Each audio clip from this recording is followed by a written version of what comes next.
Welcome, everyone. I know you're listening to this story to fall asleep. So, before we start, make sure to subscribe, like, and comment where and what time you're watching. Now, get comfortable and relax. Susan Grayson started her day with a cup of coffee and whatever her youngest child would not finish for breakfast, as she rushes him and her oldest out the door and into the car to ensure they would not for school. While dropping them off, she would meet up with the rest of the PTA moms to catch up on things. It was usually gossip or what the next fundraiser goal would be, and who would be baking what. By the way, Susie, her childhood friend Helen spoke up, getting her attention, since she had been zoning out during the whole conversation that always left her out every time. Yeah? Susan cleared her throat and looked up from her thermos of now cold coffee. Well, my next-door neighbor, the one with the Tesla. She asked if I wanted to join her book club. They found this old book that has never been released to the public before. Helen twirled a blonde curl around her index finger as she spoke, looking at each one of them, trying to see if anyone was interested in joining as well. But they all declined. Susan frowned, seeing the disappointment on her friend's face, and placed a hand on her shoulder. I will join the book club with you. I have some free time when Tom comes home from work so he can watch the kids for at least a little while. Helen's bright eyes light up. Thank you, Susie. I knew I could count on you. She nodded and proceeded to leave the school and head home for the day. Susan went about her day doing her daily chores and planning out what to make for dinner that week, since she usually packed leftovers for lunches. When Tom came home with the kids, she walked up to him, giving him a big hug and asking how his day went. He gave her a tired nod, and as usual, it was work response. Susan smiled and held his hand for a short while before he went to go shower and sit down to dinner with his family. During that time, she would bring up the book club. Helen asked if I would join a book club with her.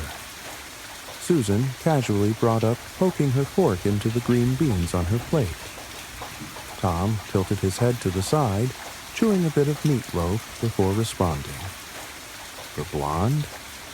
I honestly did not think she had ever picked up a book before. The children snickered, and his wife pouted. Thomas.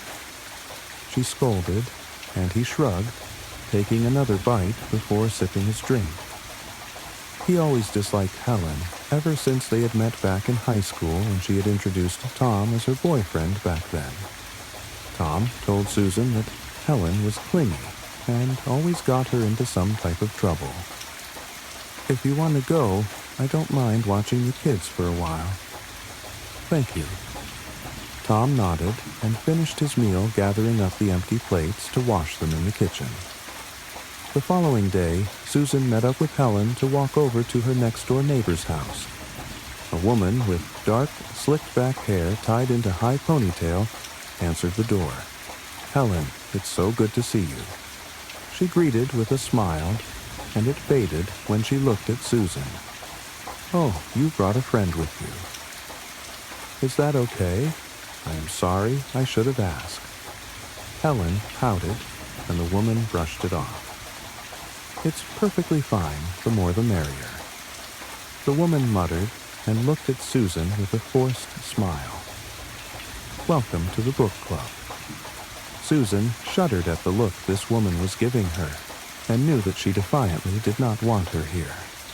Helen gave her a reassuring look and led the way inside, where they joined a few other women in the living room. Everyone, this is Helen and Susan Grayson. The woman sighed and rolled her eyes. Mrs. Grayson. Some greeted her, while others ignored her and put their attention on Helen. Susan was used to being ignored, but this felt off. Yes, She was used to Helen getting all the attention wherever they went, but they seemed obsessed with her for some reason. Could this book club be some sort of guise to cover up a cult? Now, let's begin reading from the book. The leader of the book club began taking out a leather-bound tome. The front was scarred and cracked a lock on its surface, long broken and forgotten. When she opened it, the tome's pages were yellowed and brittle, filling the room with scents of dust and decay. She sat upright with a smile on her face, reading aloud in an unknown language. It did not appear to be Latin, nor anything she had ever heard before. A few of the other women clapped their hands and saying something which was like an amen. Helen tilted her head and clapped along with them before speaking up. "What's the translation?" The woman looked up from the book in her hands to the blonde and smiled. "We do not need a translation to know what the words mean, Helen. If you close your eyes and open your heart, you can feel them. You can hear his voice speaking directly to your mind." She smiled, and her eyes locked on Helen's. "Who is he? You said that you can hear his voice." Susan spoke up, causing the others to look at her. The woman closed the book, and a look of disgust spread across her face. "You have just joined us, and yet you dare ask what his name is. First, you must prove yourself before we will ever allow you to utter his name." "Prove myself? We just joined today." Susan thought to herself, raising an eyebrow inquisitively. The woman held her head high and looked away, her eyes settling on the group. "You are dismissed for today. Please return next weekend for another reading." As Helen and Susan left together and out of earshot, she spoke up. "There is something wrong with that book club." "Oh, you're just imagining things." Helen brushed her off with a sigh. "Helen, I'm telling you, those people are a cult." The blonde stopped in her tracks, looking at her childhood friend Susan. Her voice was stern, and her arms crossed in front of her. "If you keep saying such things, weird rumors will start to spread and innocent people will get hurt. So why do not you keep it to yourself?" "But Helen, Enough, Susan." The blonde turned on her heel. "I'll see you next weekend." Without another word, she went inside her house, leaving Susan completely alone. She needed to stop this, but how could she? Helen did not believe her. She thought that it was just some gimmick to get people to join the book club. How could she prove that they are bad people? Susan could not quit and leave Helen alone with those people her conscience would not allow her to. She would just have to continue to attend and find proof of what is going on between the lines that Helen is too oblivious to see. When the weekend rolled around, Susan was running a bit behind and arrived late at the club meeting. She reached out a hand to knock on the door, only to find it slightly ajar. Curious, Susan pushed the door open with her foot and stepped inside. The entrance was dimly lit and void of any light. Gently shutting the door behind her, she continued further inside, squinting her eyes to see better in the darkness. Thump, scrape, thump. Was that sound from the basement?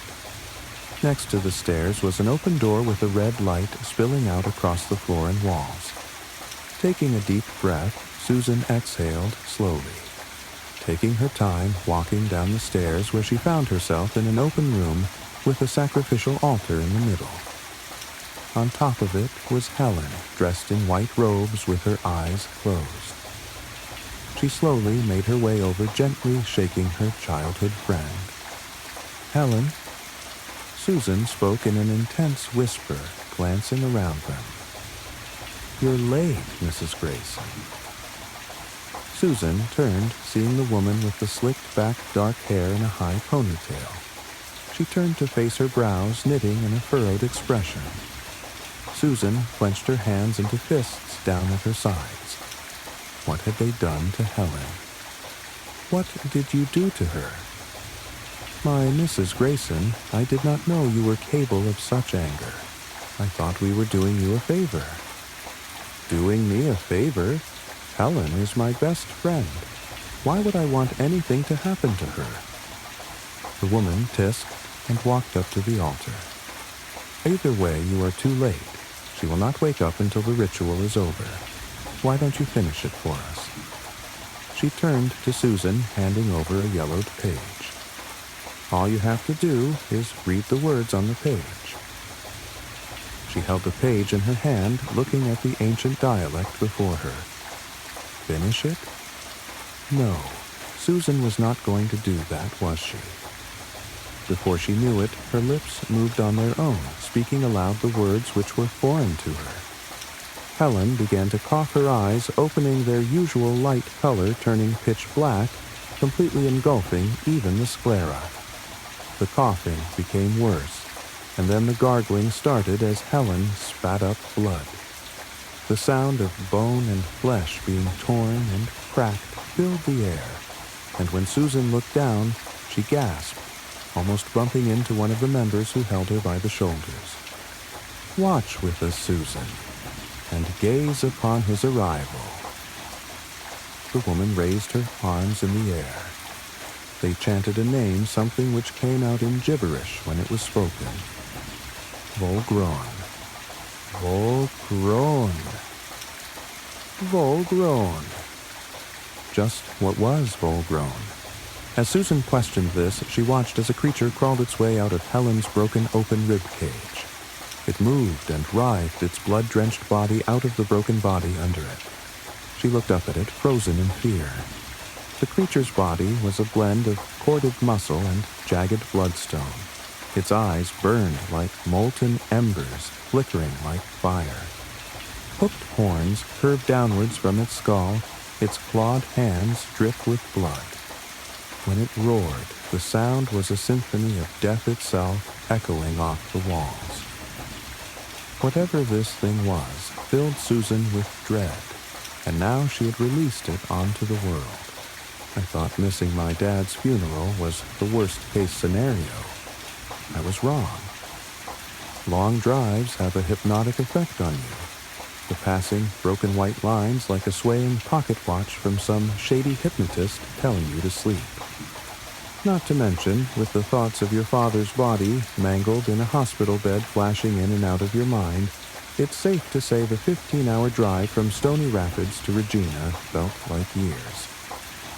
On my first day driving, around 8 p.m., I'd been on the road for 7 straight hours, only stopping once to pee and fill up on gas and snacks. I honestly was not in a good state to drive. Almost no sleep and intermittent periods of intense pain and anxiety that the flat Saskatchewan landscape turned into green oil paintings through my welling tears. Safe to say, when I thought I heard a whisper over the radio, I brushed it off immediately, as just me hearing things through my delirium. Just 30 kilometers from my hotel, I heard it again. This time, I could almost make out a single word. Fault. I quickly look around me. Going 110, I do my best to look behind me and all over the car the best I can without swerving into a ditch. Once again, I chalk it up to my exhausted mind playing tricks on me while in the isolation of my car on a dead road near the middle of the night. But I decided to drive the rest of the way in without any radio, just in case. Just 2 kilometers outside of the town of La Ronge, where I booked my hotel, I heard it again. It's not your fault, I heard in a whisper so quiet that even without the radio, I almost missed it. I immediately jerked my head to my back seat, and through the darkness, I swear, I saw something just fall behind my back seats and into my trunk. I could not make out any sort of figure, but the worst part was the noise. The sound I heard when it jumped in the back was like the scurry of 1,000 rats. as if whatever this thing was had hundreds of legs on all sides of its body moving in unison to stay out of my sight. I immediately pulled over and got out, the cold wind of the night shocking my system as I disrupted my warm hideaway provided by the car's heater. Call me crazy. Call me a pussy, I don't care. I'm exhausted and mentally shot, so if I'm not just imagining things, I want absolutely nothing to do with whatever the hell that was. I'm only a couple kilometers away from my hotel. I'll just walk, go get some rest, and come back to my car when I have a clearer head in the morning. So I quickly grab all my valuables out of the front seats, lock the doors, and write down the location of my car and start walking. I get about half a kilometer down the road when I look back and my car is the same distance behind me as it was when I left. Not like I am in the same spot I did move up the road, but it's like my car was tied to me with some imaginary string keeping it at the same distance. The engine was not on. I had the keys in my pocket. The doors were locked. It's strange what your mind remembers in moments of terror. I remember looking both ways down the road, as if to confirm I wasn't the only one seeing this. I was. This isn't my imagination playing tricks on me anymore. This isn't explainable. No one else is on the road at this time, and I am all alone with a possessed Chevy Equinox. I stood there for what might have been minutes, just looking at my vehicle. Not moving, not started. Just sitting there staring back at me waiting to start walking like a dog, looking at its owner before going on a walk. Finally, I see headlights in the distance heading towards me. I'm snapped back into reality, and without conscious thought I put my hands up to try and wave down a passing truck. Not surprisingly, a guy flailing his arms around at you on the highway at 1 a.m. isn't exactly a situation most people would feel hospitable in. He just drove by. That didn't overly shock me, but what made my bones tense in fear was what I saw in my car as he drove past. In my back seat, the headlights flashed the silhouette of a massive black mass of fleshy tendrils sloshing around like a puddle of sentient intestines. After about 10 seconds of paralyzing fear, bugs buzzing past my face, with the light-passing truck still imprinting hot white dots in my eyes. I did the only thing my mind could think of. I ran. Never looking back, that thing could have my car. I don't care anymore. I ran and ran and ran until finally I got to the hotel. Running past several other cars in the parking lot over to the check-in desk on the far southern side of the parking lot with the hotel to the north. Only illuminated by the 3 street lights above the parking lot and the spattered lights of occupied hotel rooms. The sight of the lights in the checkout office gave me a feeling of relief sailors must feel after seeing the shine of a lighthouse after clearing a severe storm. I ran up the check-in office and, bursting through the front door, nearly giving the clerk at the front desk a heart attack. The clerk was a 20-something kid with long blonde hair with headphones in and a Dead Kennedys t-shirt on. "You good, bro?" he said, taking out one of his AirPods. "Check in for McNeil," I said through my heavy breathing, slamming my ID on the desk. Okay, the clerk responded, looking around as if he wasn't sure I was just some hallucination from the drugs he was obviously on. "Room 4E, just up the stairs to the north and down the hall," he said, after an agonizing 20 seconds of him looking at the computer and before handing me the keys. I grab the keys, and as I turn around and walk out to the stairs outside, I look out at the parking lot and see a white Chevy, just sitting directly in the middle of the parking lot. There were a few other cars in the parking lot. I only saw it from the side, so I wasn't certain it was mine. I was exhausted. I could barely see straight. I had just ran for 20 minutes straight, and I had experienced something I couldn't even explain with a clear mind. I had no plan, but for whatever reason I began to walk towards the car to check the license plate and confirm it was mine. It was.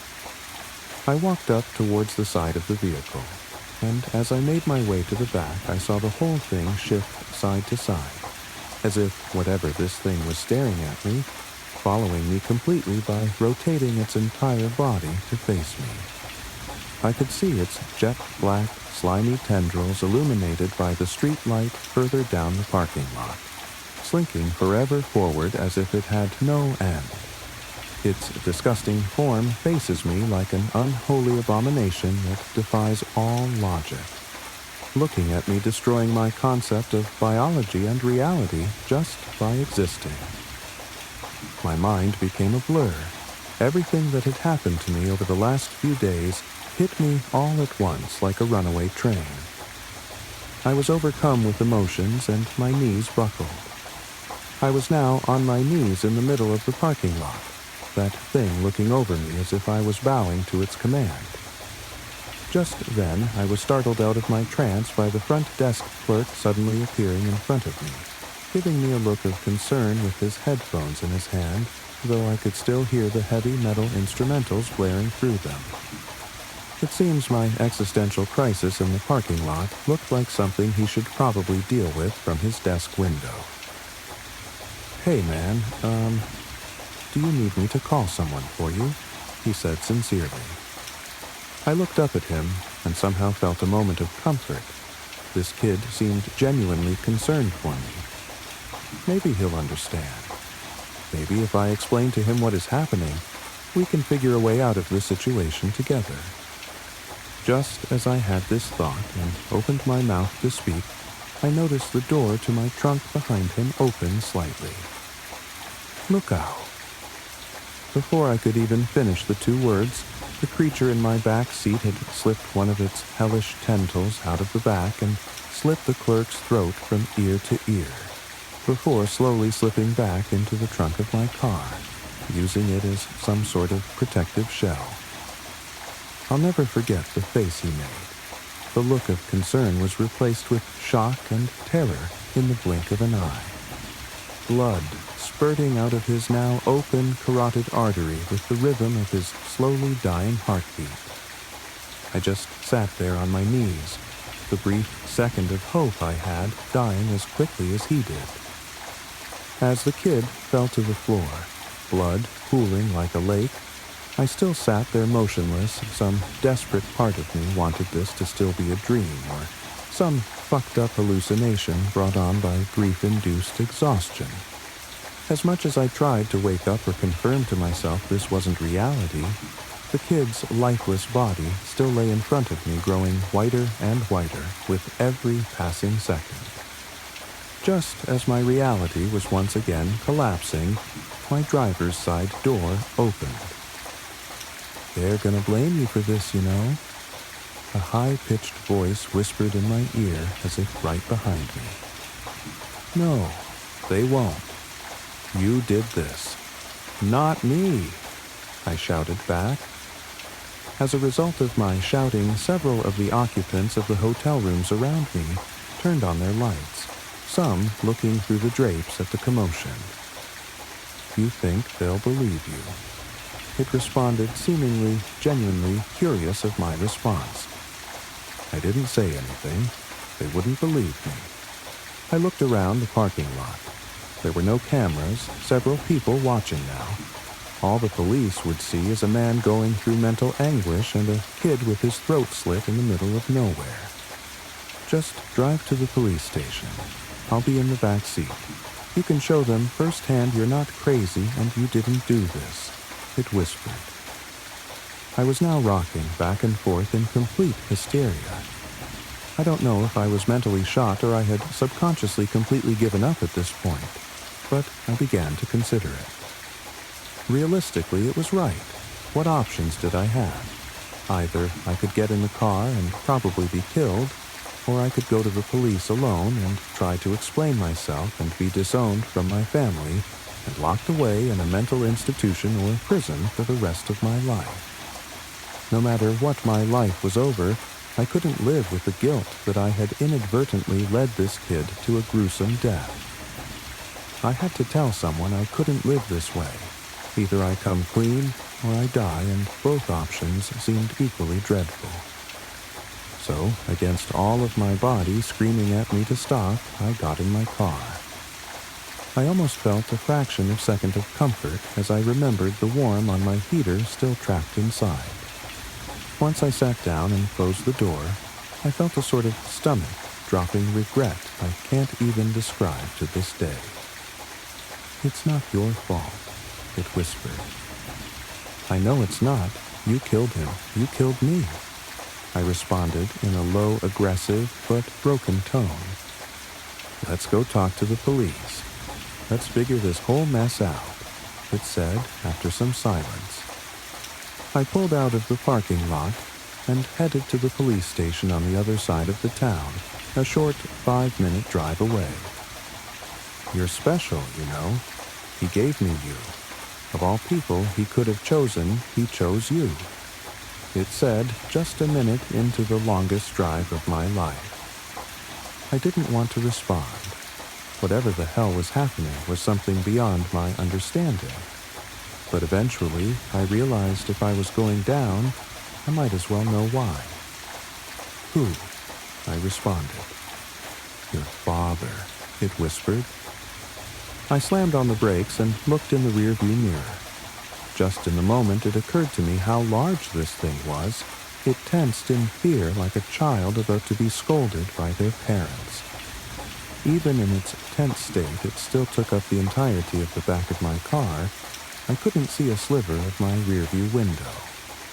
Just the sight of it made my stomach turn in with dread. "Don't you ever talk about my father. He would never let you do this to me, you son of a bitch," I screamed through my tears that seemingly had no end. "Oh, I'm sorry.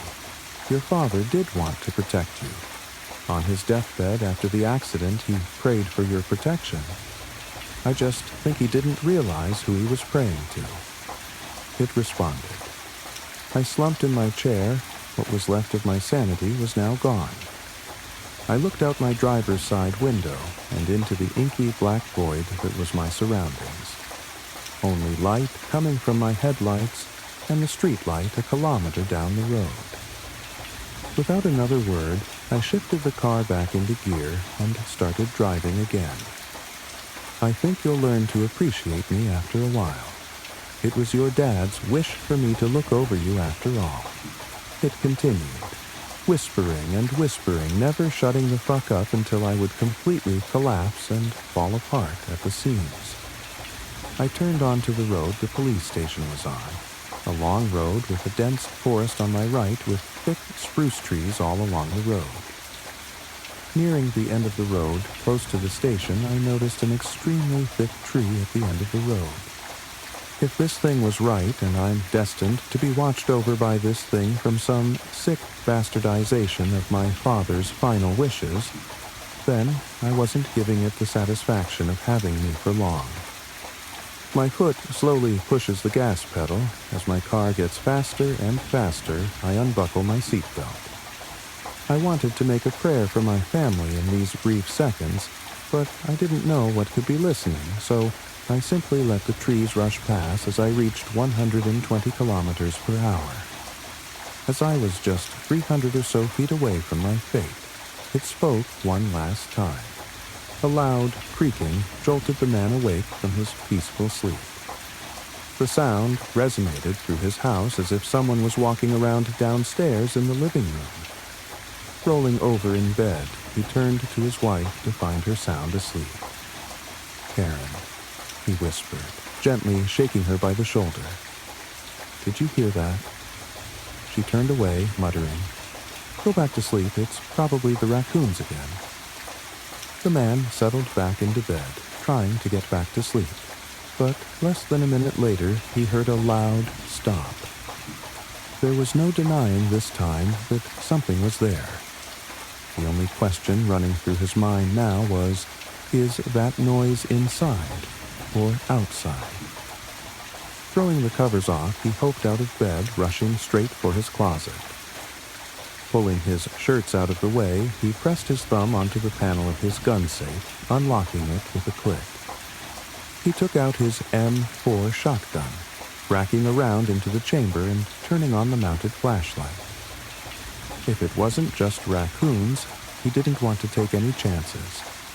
Closing the safe back, he quietly crept toward the bedroom door, listening for the creak again. He held his breath, waiting for the sound, but it never came. Deciding he needed to go check if his wife was right, he swung open the bedroom door, peering out into the empty hall. At a glance, nothing seemed out of place, and he swore he would have heard if anyone had stumbled up his noisy staircase. Looking down at the staircase, he was annoyed it was his problem to deal with now. Heading down to the main floor, he kept his eye on the glow of his flashlight, trying his best to move quietly.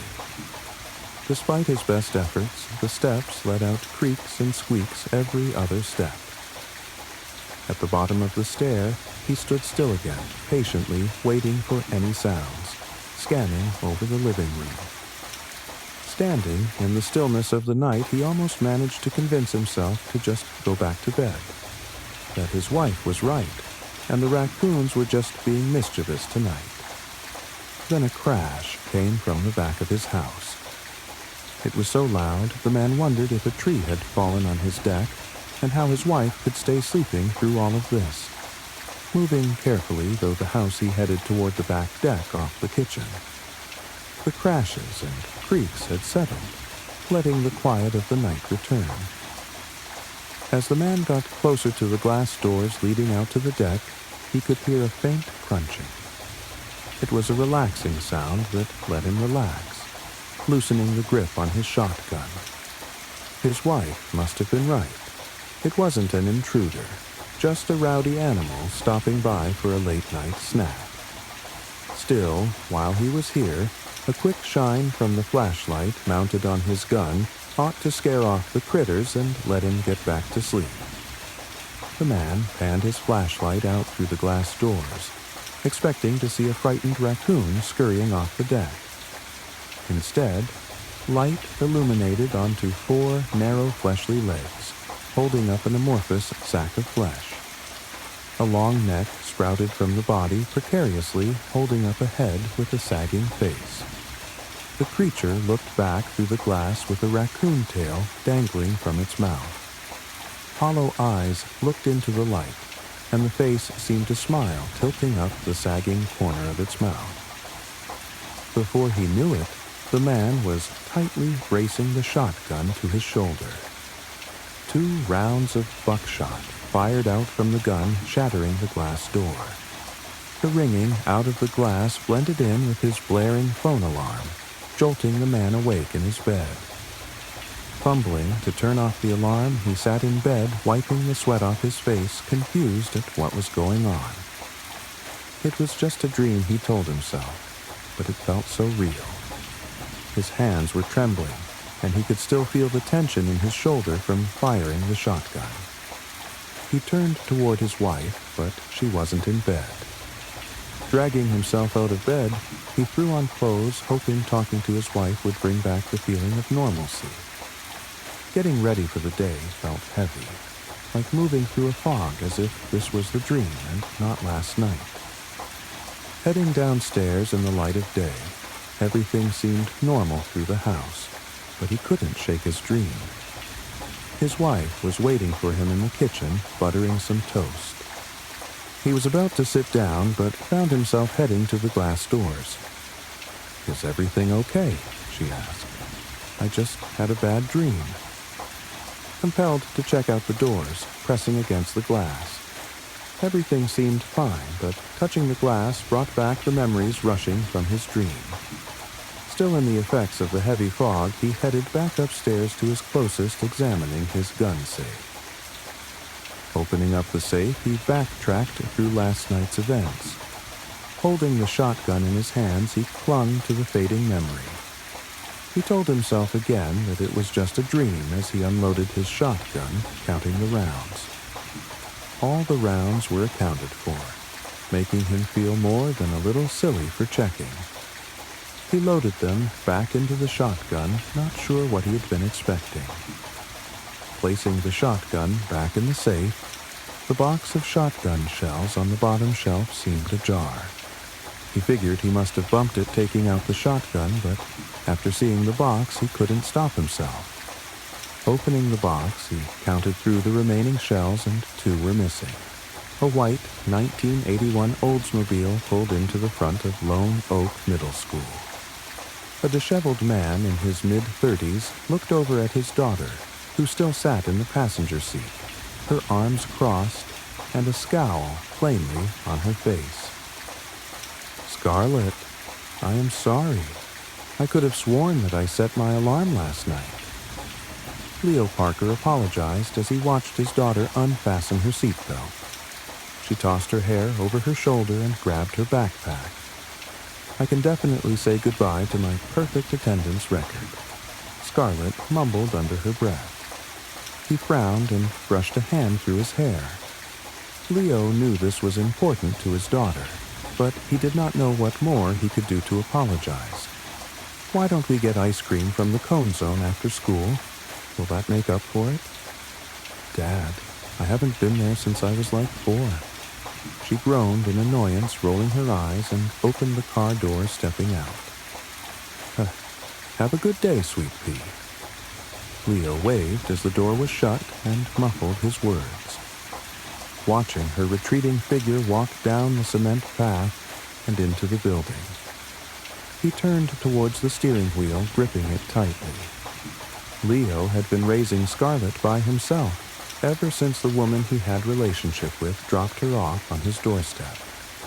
Whether she was really his or not, he raised her.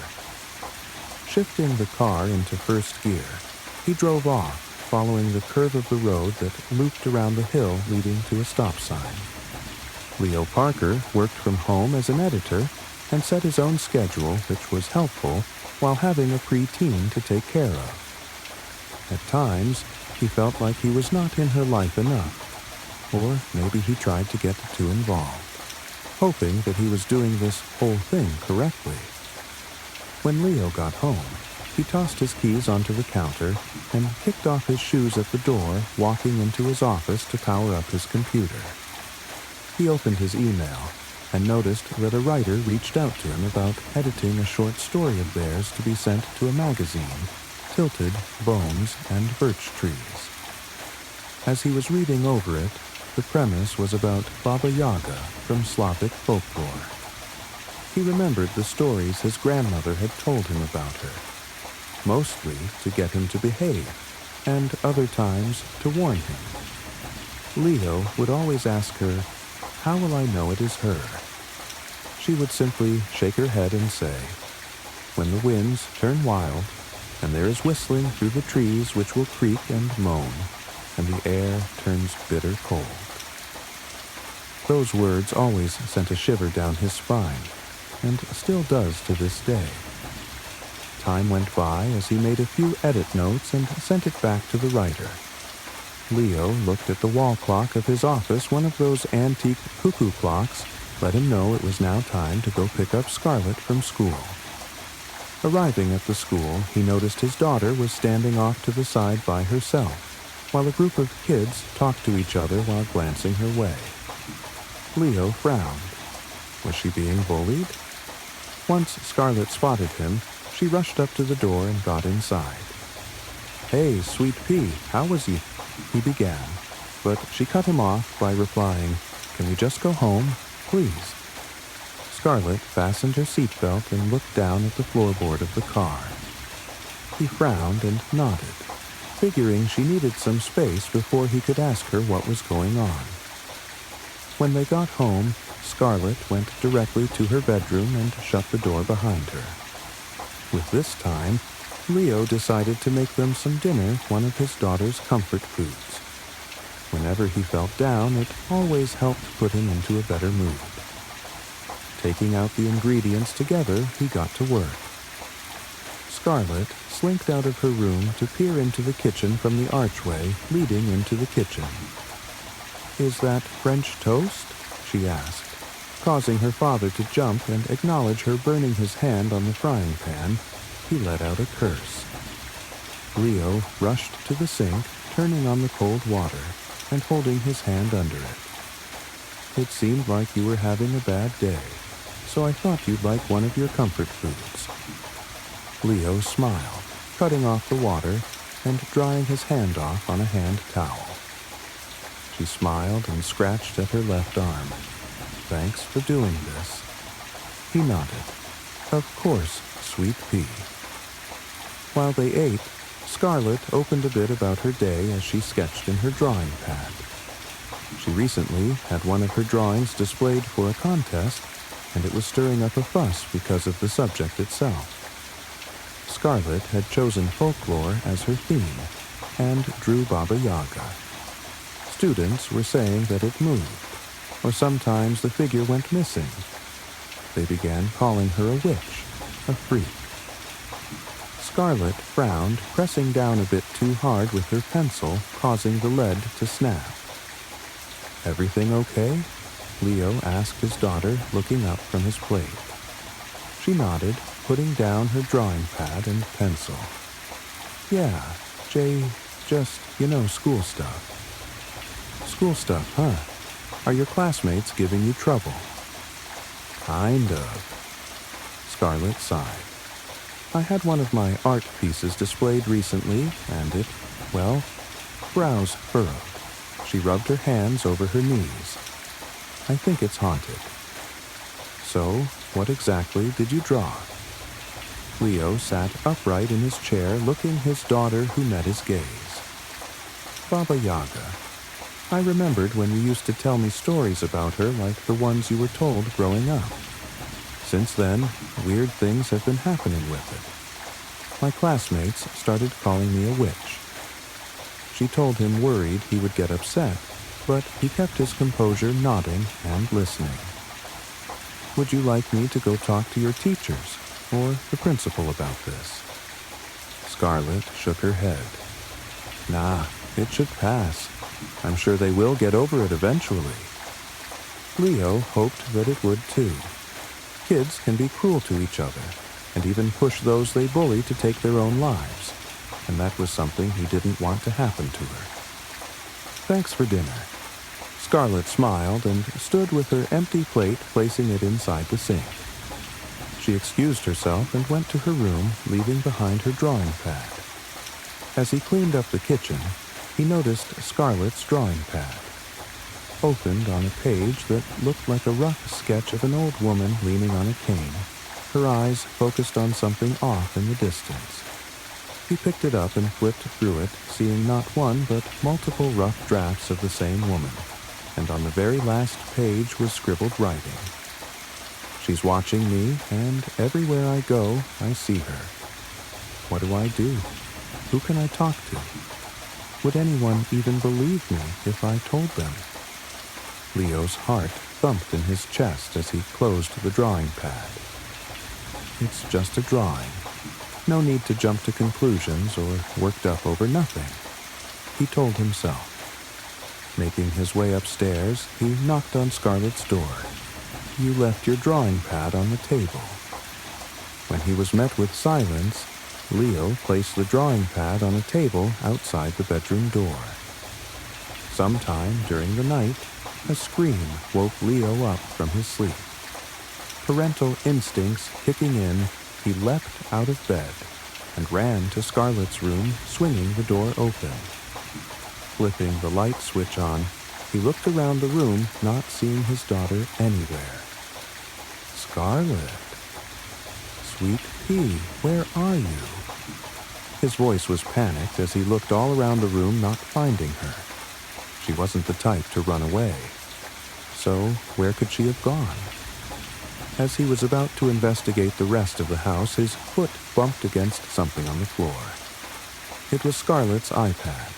The screen still turned on. He picked it up, his eyes widening at what was there. A drawing of Baba Yaga and his daughter standing across from each other. The old woman handing Scarlett something that he couldn't identify. Why had his daughter been taken? What would become of her? After reporting Scarlett missing to the police, they did their investigation, coming up with no evidence of her disappearance.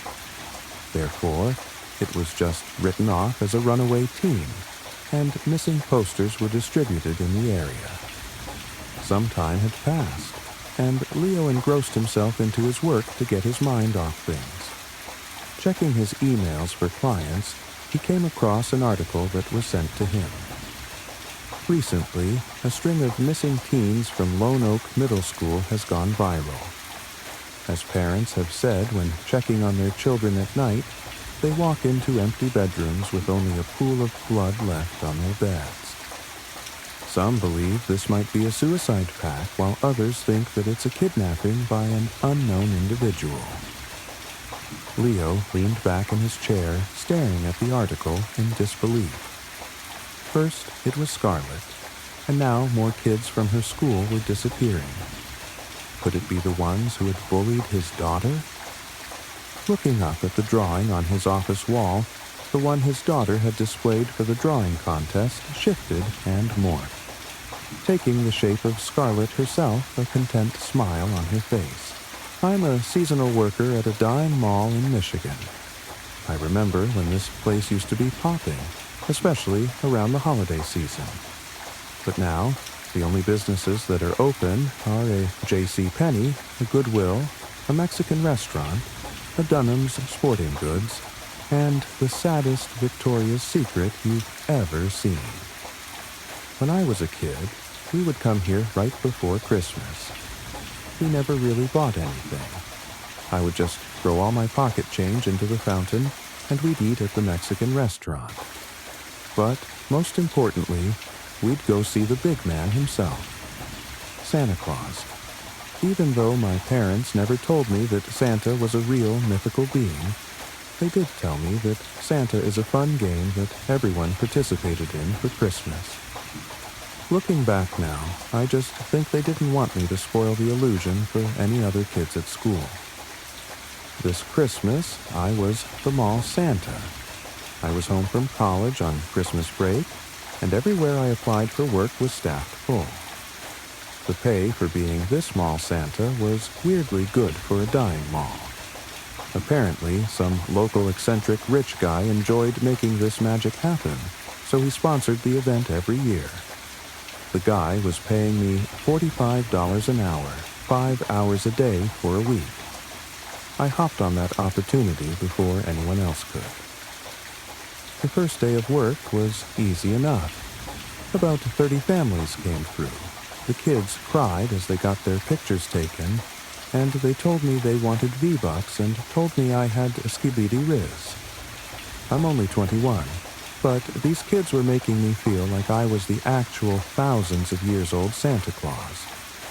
I'm not one to critique the younger generation, because I was once that kid calling everyone they, and I screamed butter whenever I got a gold ingot in Minecraft. I'm just glad the kids are all right. The one upside to the gig was that I was really hitting it off with the woman who was playing the elf. She was the mysterious rich man's daughter. Her name was Amara, and boy was she a smoke show. She told me about how her dad has been the CEO of various oil companies, health insurance agencies, and is actually the owner of this mall. She said that he didn't have the heart to close the place because it meant so much to him as a child. The rest of the week went about as you'd expect. Kids, pictures, V-Bucks, and flirting with Amara. On the last day of work, Amara's father came in to meet me. His name was Damien, and he was super cool. He looked like he could be anywhere from 35 to 75 years old. It was hard to get an accurate gauge. Amara told me he uses some weird experimental anti-aging stuff. He came in dressed as an elf and interacted with all the kids, and even handed out $100 V-Bucks gift cards and candy to all of them. He was a superstar. After the night was over, he invited me over to his place for a big Christmas dinner. Christmas wasn't for another 2 days, but he said that he wanted to congratulate me on being his best mall Santa he'd ever employed. I was starving and poor, So going to the strange multimillionaire's house for fancy people food sounded a lot better than another McChicken for the fourth night in a row. It took an hour and a half or so for the chauffeur to get us to their house. They lived in the middle of nowhere, way back up in the woods.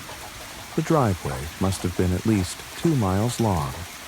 The house was immaculate. It was a giant 25,000 square foot log cabin. The fence and gate that surrounded the property was gilded with various ironwork art pieces. The one I locked in on was a nativity scene, but the baby Jesus was missing.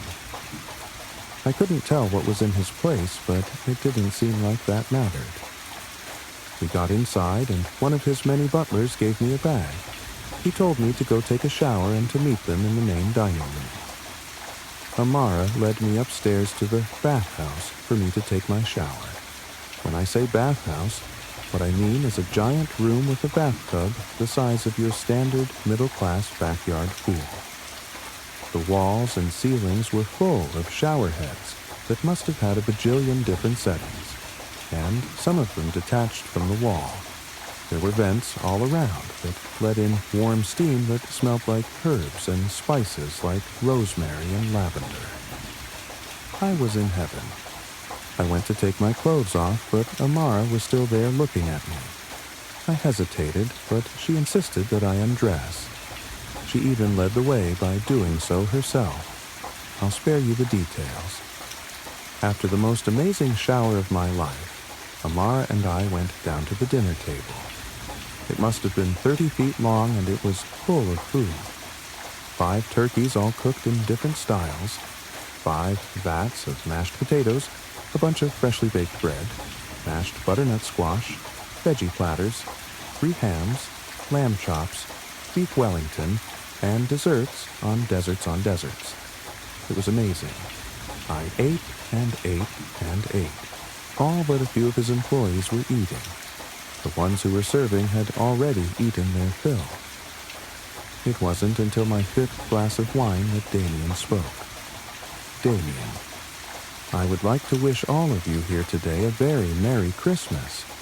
For those of you, and I see many of you, chuckles mirthfully, who have drank too much are free to spend the night. We have plenty of beds and rooms for all. Please keep eating and drinking and making merry. I must now retire to my bedroom. I can't party like I used to. Merry Christmas to all, and to all a good night. We all responded with a boisterous Merry Christmas, and laughed as he left. Amara and I were seated next to each other, and she kept filling my glass with exotic wines that I could never afford. She kept whispering sweet nothings into my ear until it was time for us all to go to bed. She led me to a room that was styled to look like a small, cozy cabin, complete with a fireplace and bearskin rug. Although she offered to stay the night with me, I was too drunk and too tired to partake in Yuletide carols, if you catch my drift. She kissed me and told me good night. As soon as my head hit the pillow, I was out like a light. I woke up around 3 a.m. with a start. I was disoriented since I wasn't in my own bed, but I quickly remembered where I was. I rolled over in the king-sized bed and saw someone laying in bed next to me. The figure was facing away from me, so I couldn't tell who it was. I assumed it was Amara until I heard them speak. Damien, you know, I really did like you. And with that, I jumped out of the bed and ran for the door. When I flung it open, I saw Amara was there. She stabbed me in the neck with some kind of syringe, and within seconds I was slumped over on the floor, still very much conscious. They dragged me down to the basement and chained me up to some pipes that were running along the ceiling. Me. Why are you doing this to me? Damien. Well, we gotta stay young somehow. You see, Amara and I are very old. I'm not a CEO, and my name isn't Damien. It's Daeva. It was Raeva, and I am what you call a Daeva. I'm the last of my kind, so I've taken my classification as my proper name. Me. That doesn't answer my question. Please, just let me go. I'm sorry. Dieva, we've been beaten down and forgotten by your world. You know, around this time of year, we used to be lauded by occultic sects, praised, adored. Now you humans honor that startup god Jesus and that fat red saint. We need your soul. Then his nails elongated into talons, his teeth into fangs. Amara's beautiful form morphed into a grotesque and hideous hag. They both latched their maws to my neck and began to drink. Just before I was about to pass out, they detached. Diva. The soul resides in the blood. It's the tether between this world and the unseen realm, where the divine meets the material. We're going to finish you off on Christmas. Have a good night. Christmas Eve was not enjoyable for me. The butler's force fed me sweet fruits, wine, and bread to get my blood to be more delectable for Diva and Amara. I tried to resist by forcing myself to vomit, but it was no use. They just cleaned me up and stuffed me full. I was about to consign myself to death for tomorrow until I heard a struggle. I heard clanging and clashing. The torrent of footsteps made such a clatter above my head.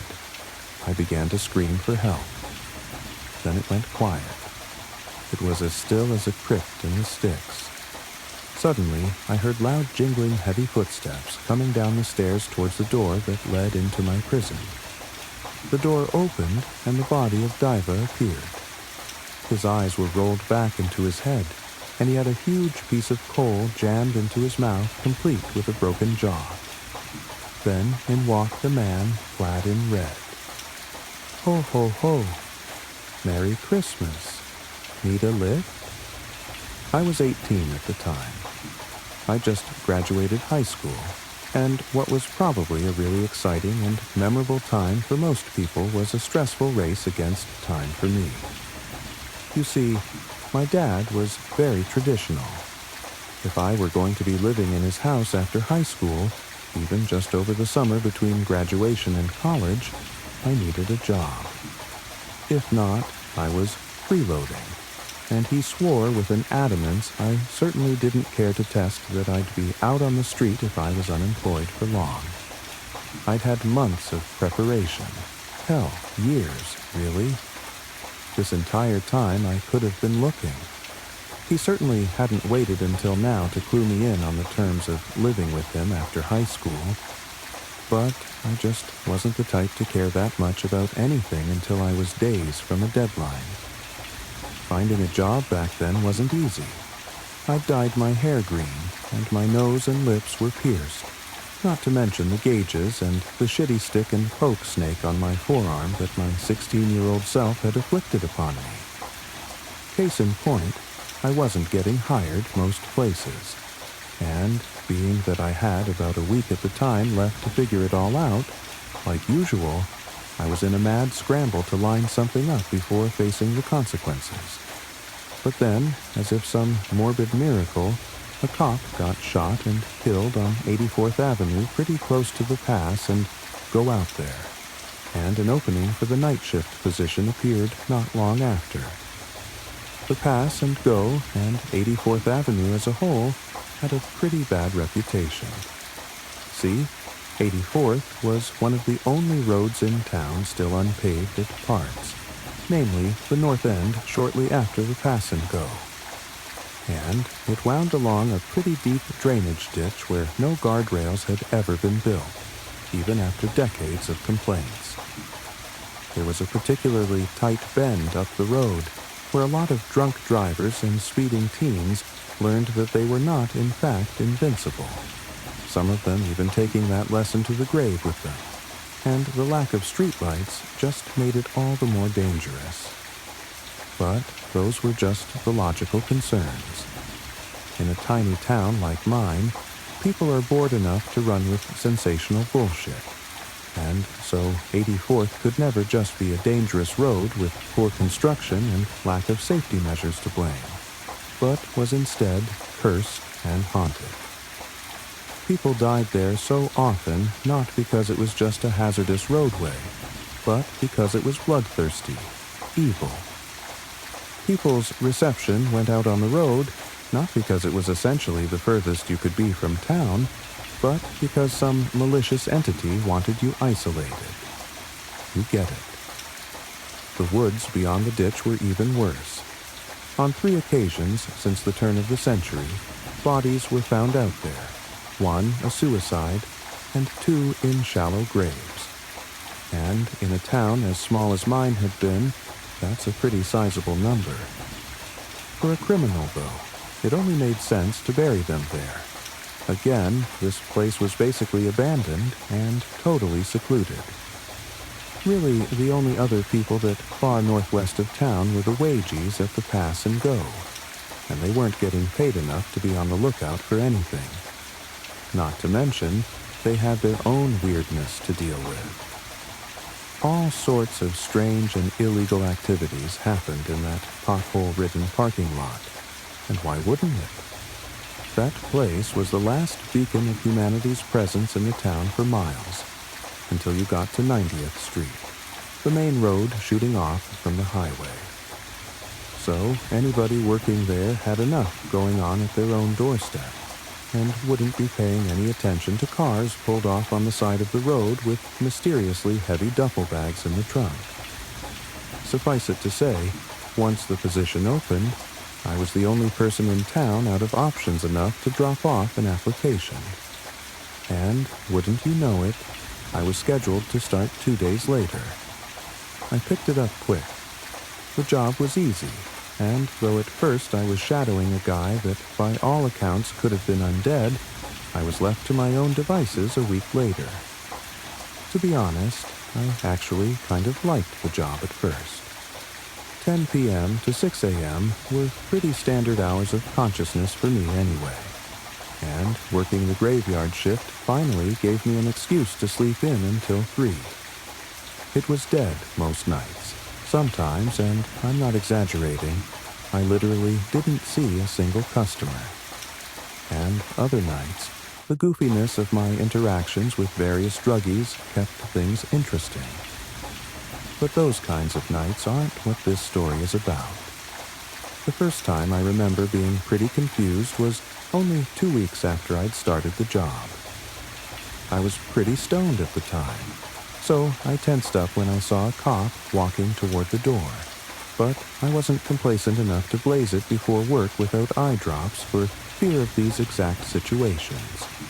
Not so much worried about getting arrested, but about what my dad would do to me. I also had a little bit of a heads up in the form of a faulty open sign in the window.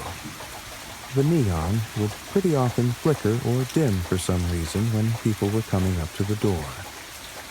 Really couldn't tell you why it happened, but when I was totally fucking off behind the counter, it was my cue to act natural for a minute. And since a bunch of random bullshit was stacked up on the side of the counter to my left, facing the parking lot and the pumps, I couldn't ever see out the windows unless I was actively looking over it. So needless to say, whatever was wrong with that sign certainly wasn't something I was going to try and get fixed. When the cop walked in, I sort of leaned back as casually as possible and tried to make small talk with him so his mind wouldn't wander anywhere else. "See any crazies?" I inquired.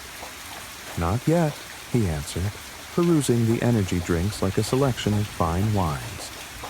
He sounded pretty bored, and I hoped that that wasn't an indication that he was looking for something to do. "Well, lucky you," I chuckled. "Can't say the same myself." "Yeah?" He settled on a sugar-free monster. He walked over to the counter, and I remember thinking he was either a new guy or one of those officers that just never stopped being motivated, going off his short hair and fresh fade. Though, judging off how young he looked, definitely early 20s, I was going with the former. These were the worst types of cops from my experience. They're always looking for a way to stand out to their higher-ups. "Yeah," I continued. "Saw a lady sleeping in a shopping cart out back." asked her why the shopping cart, and she said she learned from a TV show that you should never sleep on the bare ground. You learn something new every day, I smirked.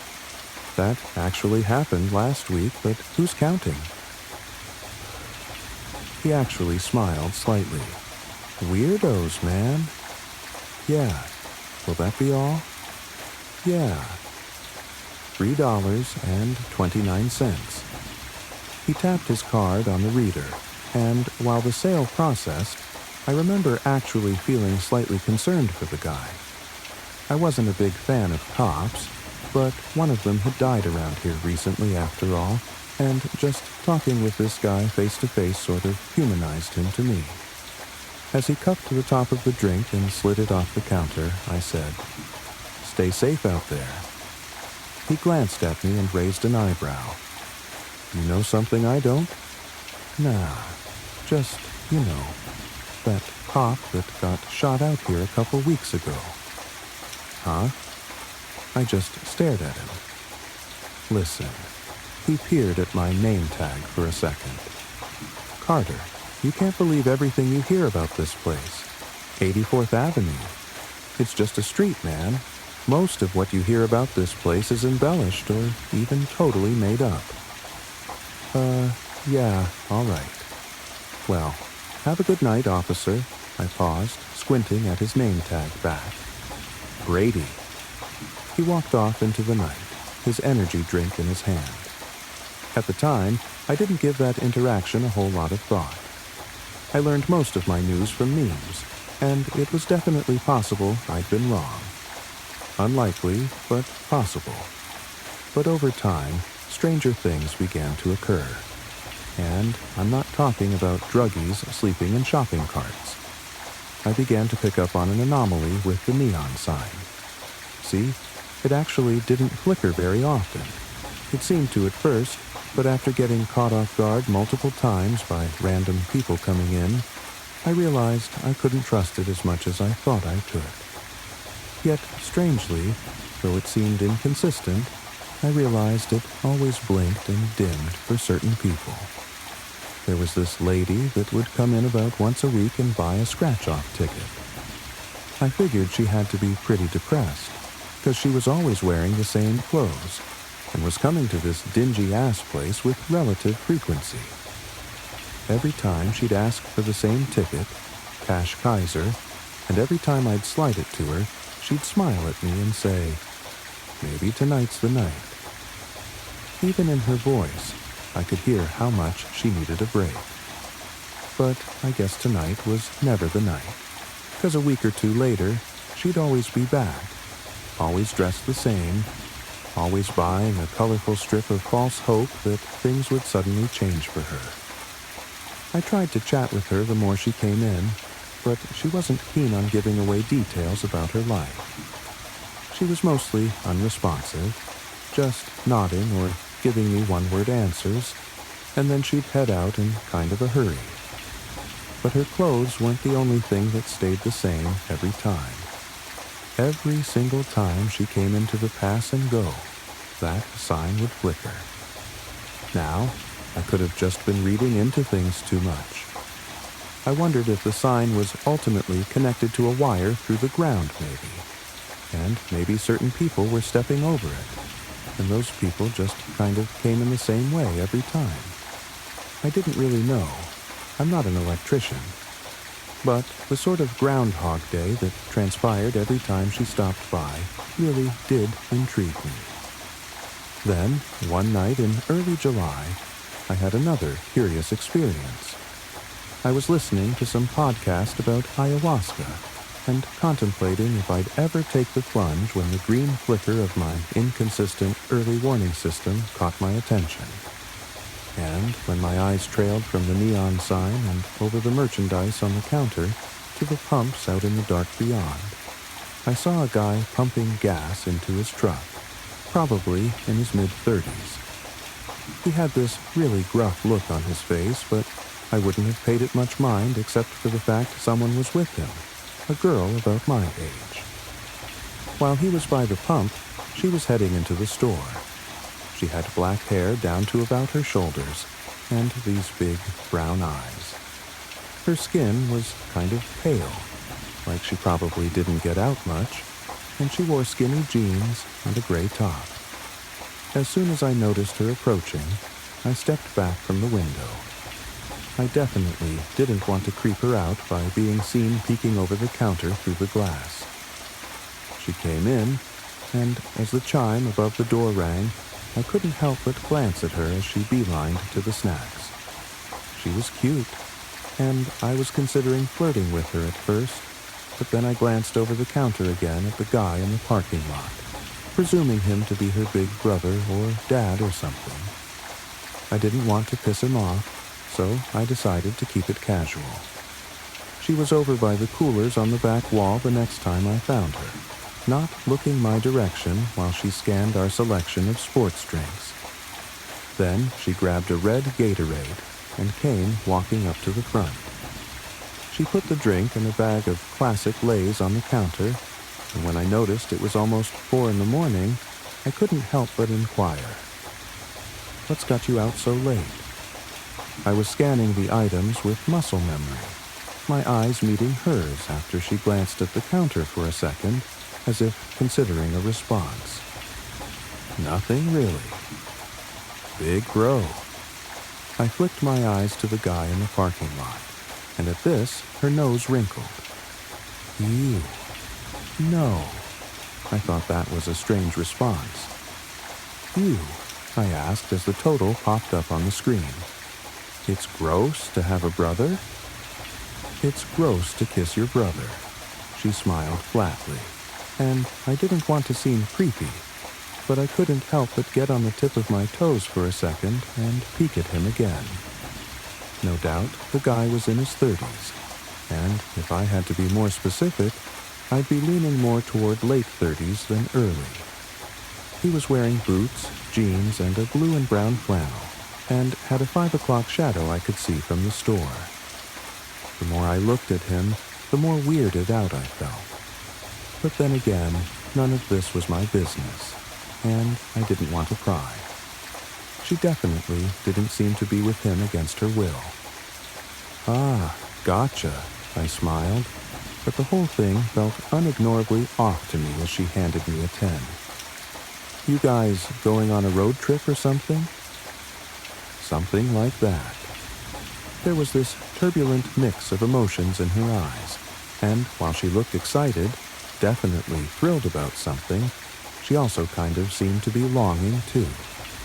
I only got a glimpse of it though, as she unexpectedly asked, "You ever just do something totally crazy?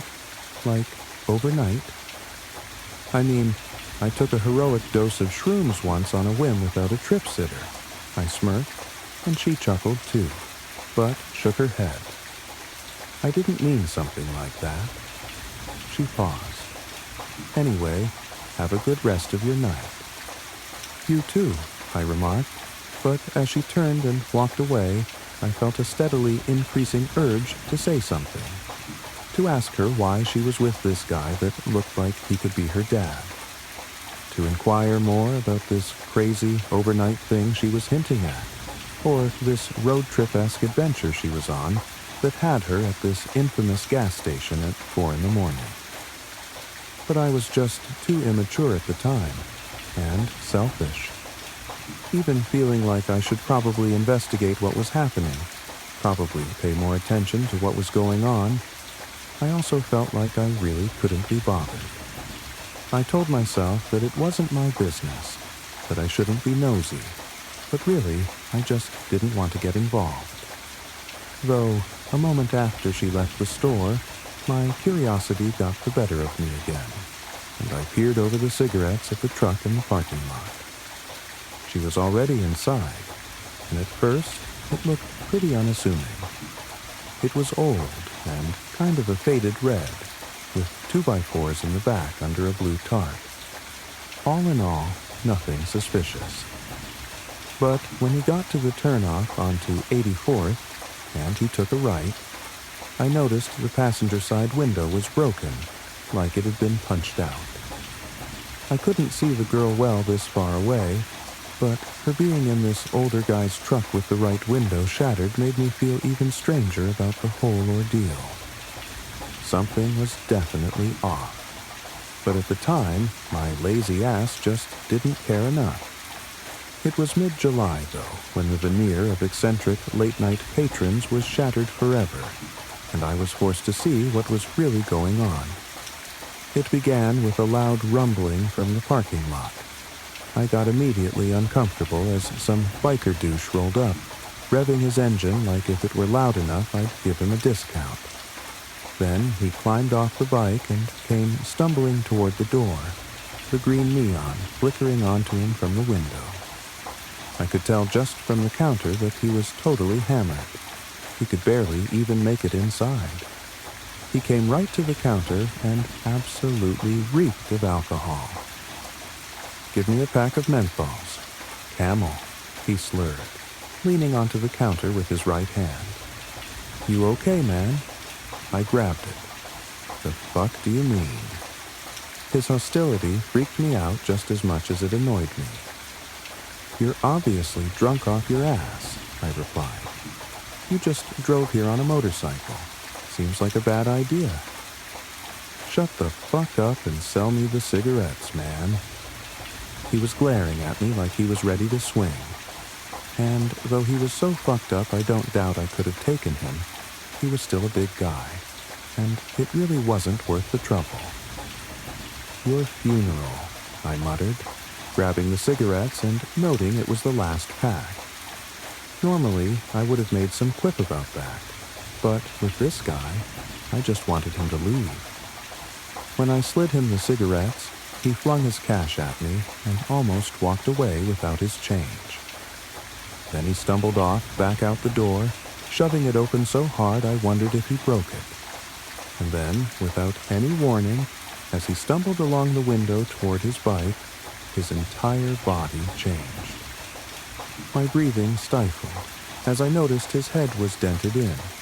Multiple of his teeth were missing, and blood ran down his face and soaked his jacket.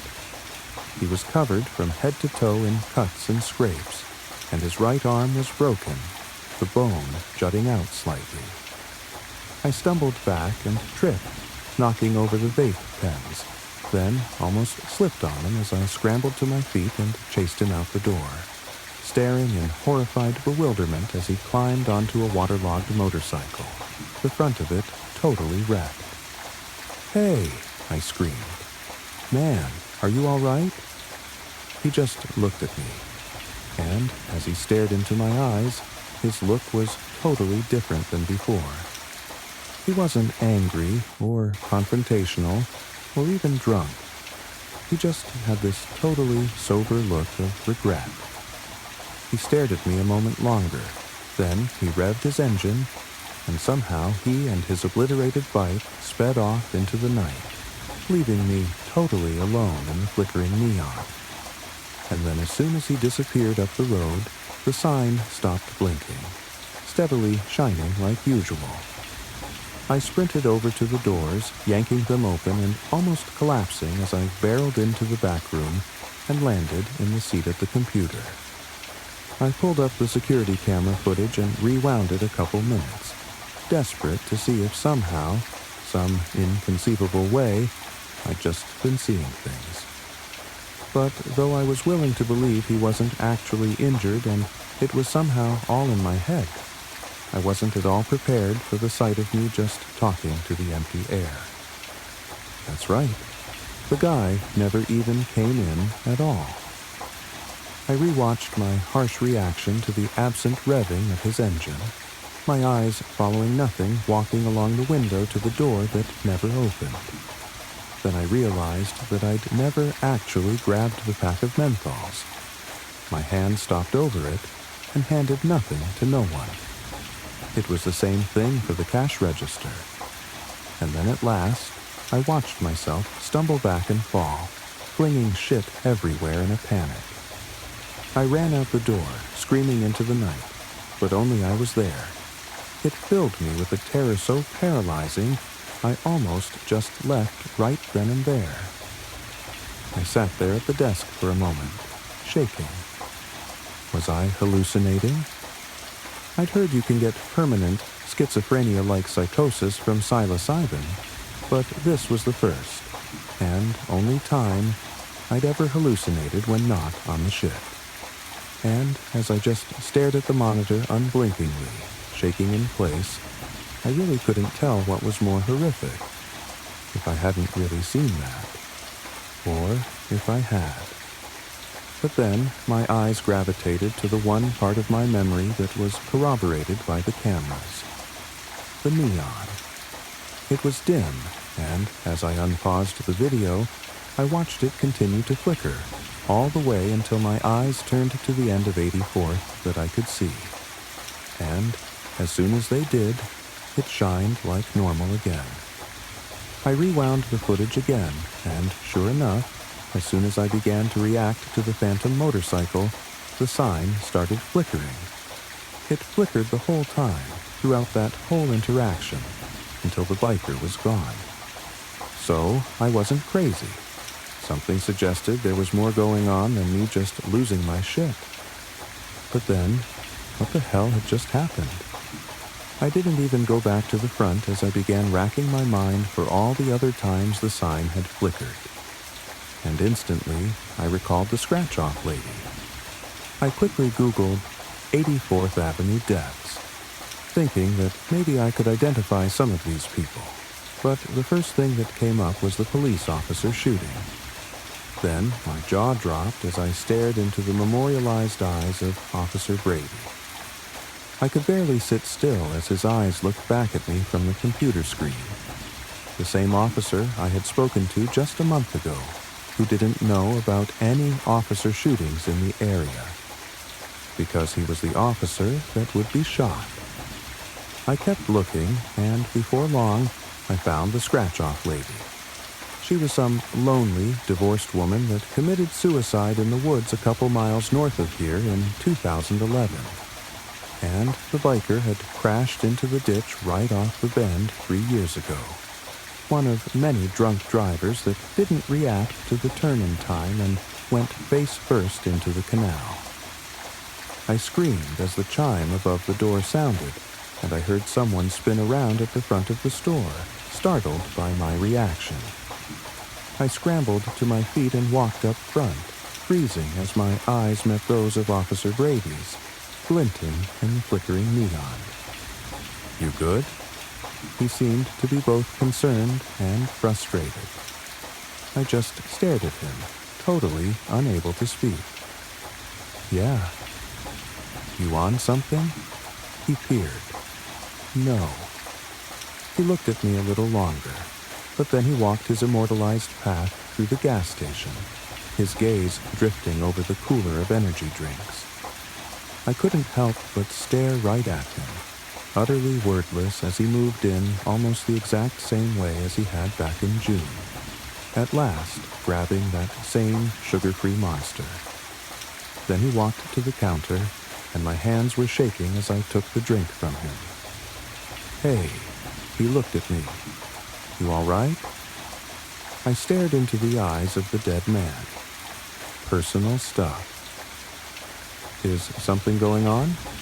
"Looked like you were looking at the security camera footage when I came in," he noted, and I listened in silence. "If someone's prowling around here, I could investigate." I wanted to address what was really happening, to pick his mind and see if he was really unaware that he was dead, or if he was just haunting this place, and all of this was an act. Then I began to wonder if maybe this was some kind of time machine, if I could warn him about what was bound to happen to him and prevent him from dying in the first place. But as I recalled the biker's corpse mounting his waterlogged Harley, I came to the conclusion that nothing I said to this visage of the officer was going to save his life. And, I further waged, as soon as he walked out that door, he'd be a corpse too. "You there?" He waved his hand in front of my face. "Talk to me, kid. You look like you've seen a ghost." I almost laughed. "Yeah, I'm fine." I slid him his drink. "You gonna tell me the total?" "It's free tonight. on me. Have a good one, Officer Brady." He blinked.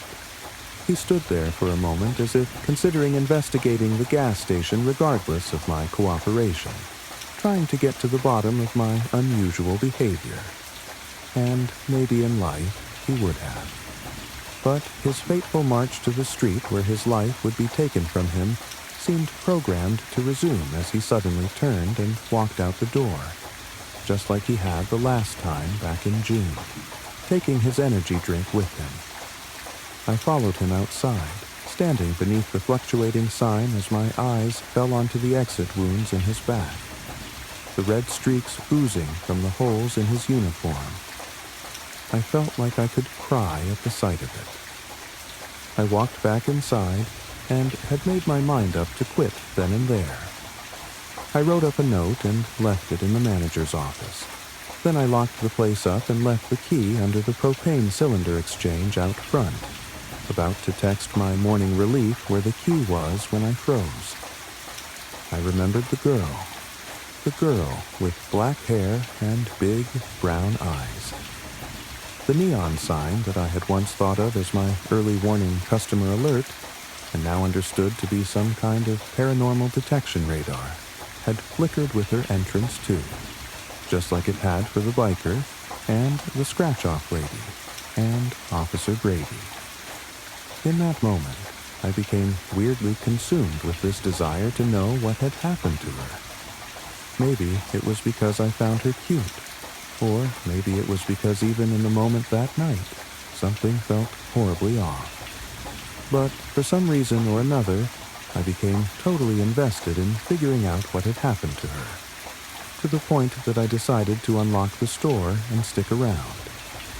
I went back to the computer, but for some reason, though I was able to find information about other people that had died in the area, some of whom I'd even seen walk into this gas station's very doors in the middle of the night, I was completely unable to find her. And it really ate at me. I went back to the front at some point around 5 a.m., but still, I was just searching on my phone for the girl, though by the time my relief came in at 6 a.m., I still hadn't found shit. And that was my obsession for the next couple days. When I'd exhausted every article about deaths on 84th, I began to wonder if anyone even knew she was dead. So I searched local missing persons, and I looked into all of them, but still, none of them were this girl.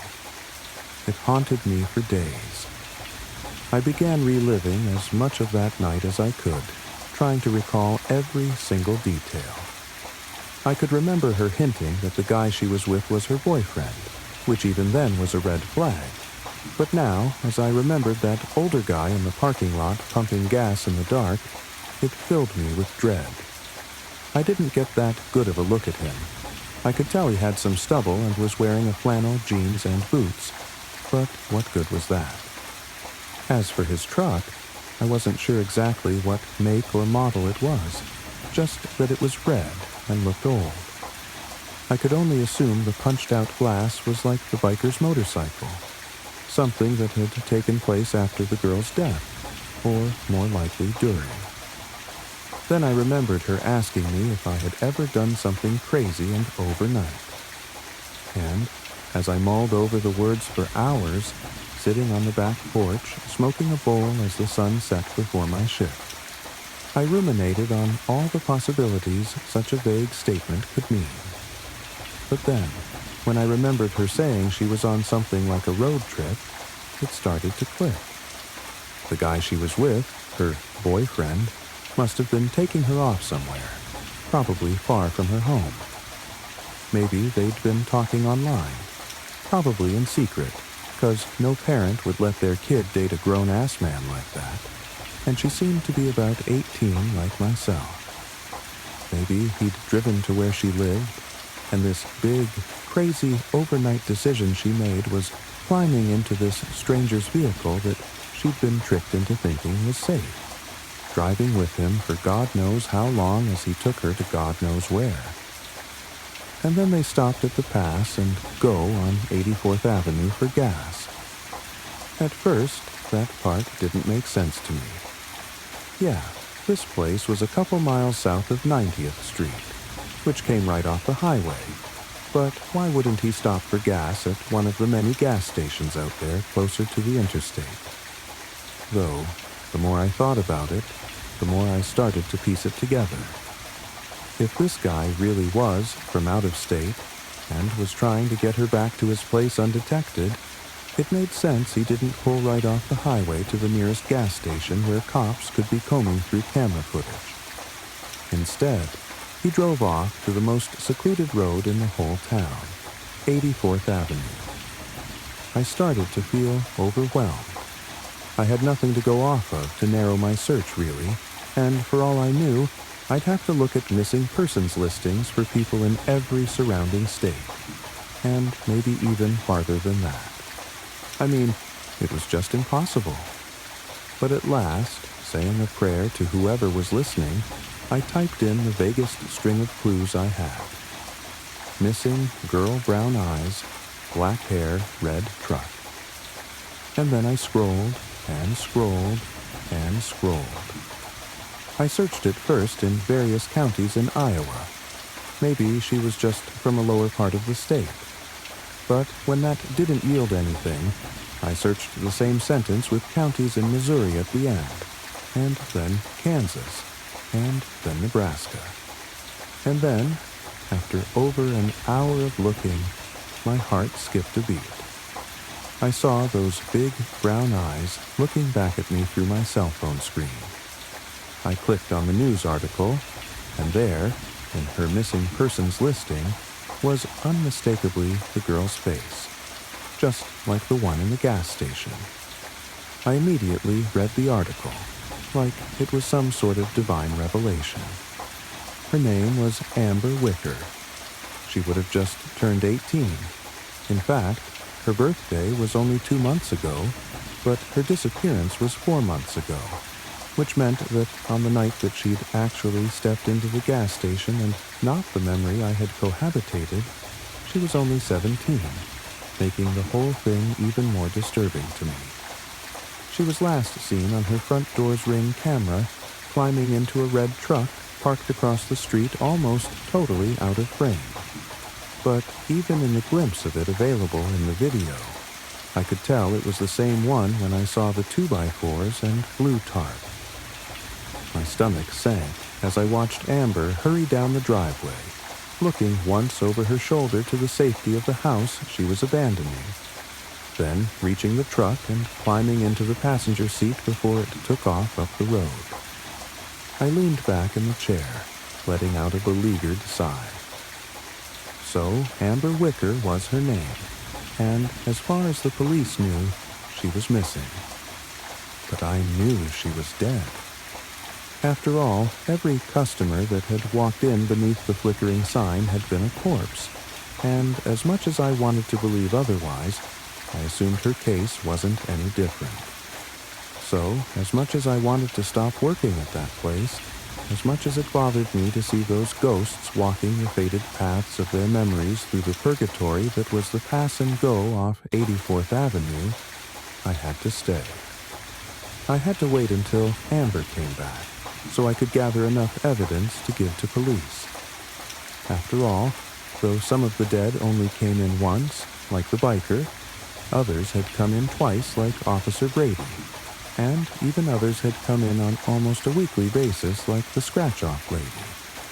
Eventually, I hoped she would come back. And so, the rest of July, I picked up more night shifts, desperately wanting to be there the night she hopefully returned.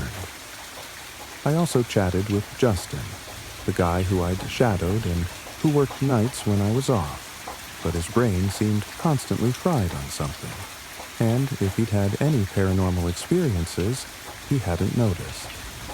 I asked him about the sign flickering, and he said it did that on occasion, so I knew he'd seen at least some ghosts, but when I asked him about Amber, he wasn't sure if he'd seen her or not. Needless to say, I wasn't getting anything useful out of him. I asked him to just keep his eyes open for her, and if he saw her, to note the license plate of the truck by the pump. You'd think such a strange request would raise an eyebrow, but he was so zombified on whatever the hell it was he was abusing in his off time that he just said, "Sure." In the weeks after I'd pinned down Amber's true identity, I began to research her a bit. I could only find 2 articles about her. One was the one I first found, which just had the basic details of her disappearance, and the other was an even smaller article in which her parents had given a statement and a number to call if anyone knew anything. I really wanted to call that number, but I knew that right now, I honestly didn't have shit. I could always say I was at the gas station that night and saw something, but the security camera footage only went back 60 days, so there'd be no proof one way or the other. I didn't have a license plate, and I was a whole state over. I didn't have a lot of faith the police would be able to do much with that, and I didn't want to give her parents false hope. So I decided I'd just wait until her memory replayed again, and I could piece together some actionable details. In the meantime, the more I searched her, I was at last able to find some of her socials, but her Instagram was private, and her Twitter was inactive for years. Though, when I stumbled upon her Facebook, even though it too hadn't had a post uploaded in 2 years, I felt strangely more connected to her as I scrolled through her photos. This immortal anthology of a dead girl's time on Earth, floating in cyberspace for anyone to find, and sharing her memories from before her life was prematurely snuffed out. I found pictures of her laughing with her friends, smiling at a dance, blowing out birthday candles. I saw random posts ranging from her excitedly proclaiming she'd gotten her learner's permit to complaining about failing some biology test. All these moments of this girl's life, both significant and insignificant, were here forever. Memories accessible to anyone that cared to find them. And really, her appearance at the gas station wasn't much different. Though that memory was supernatural, unfolding in real time over a real place, it was, in essence, the same. Just some moment of her existence that unaffiliated people such as myself were able to witness.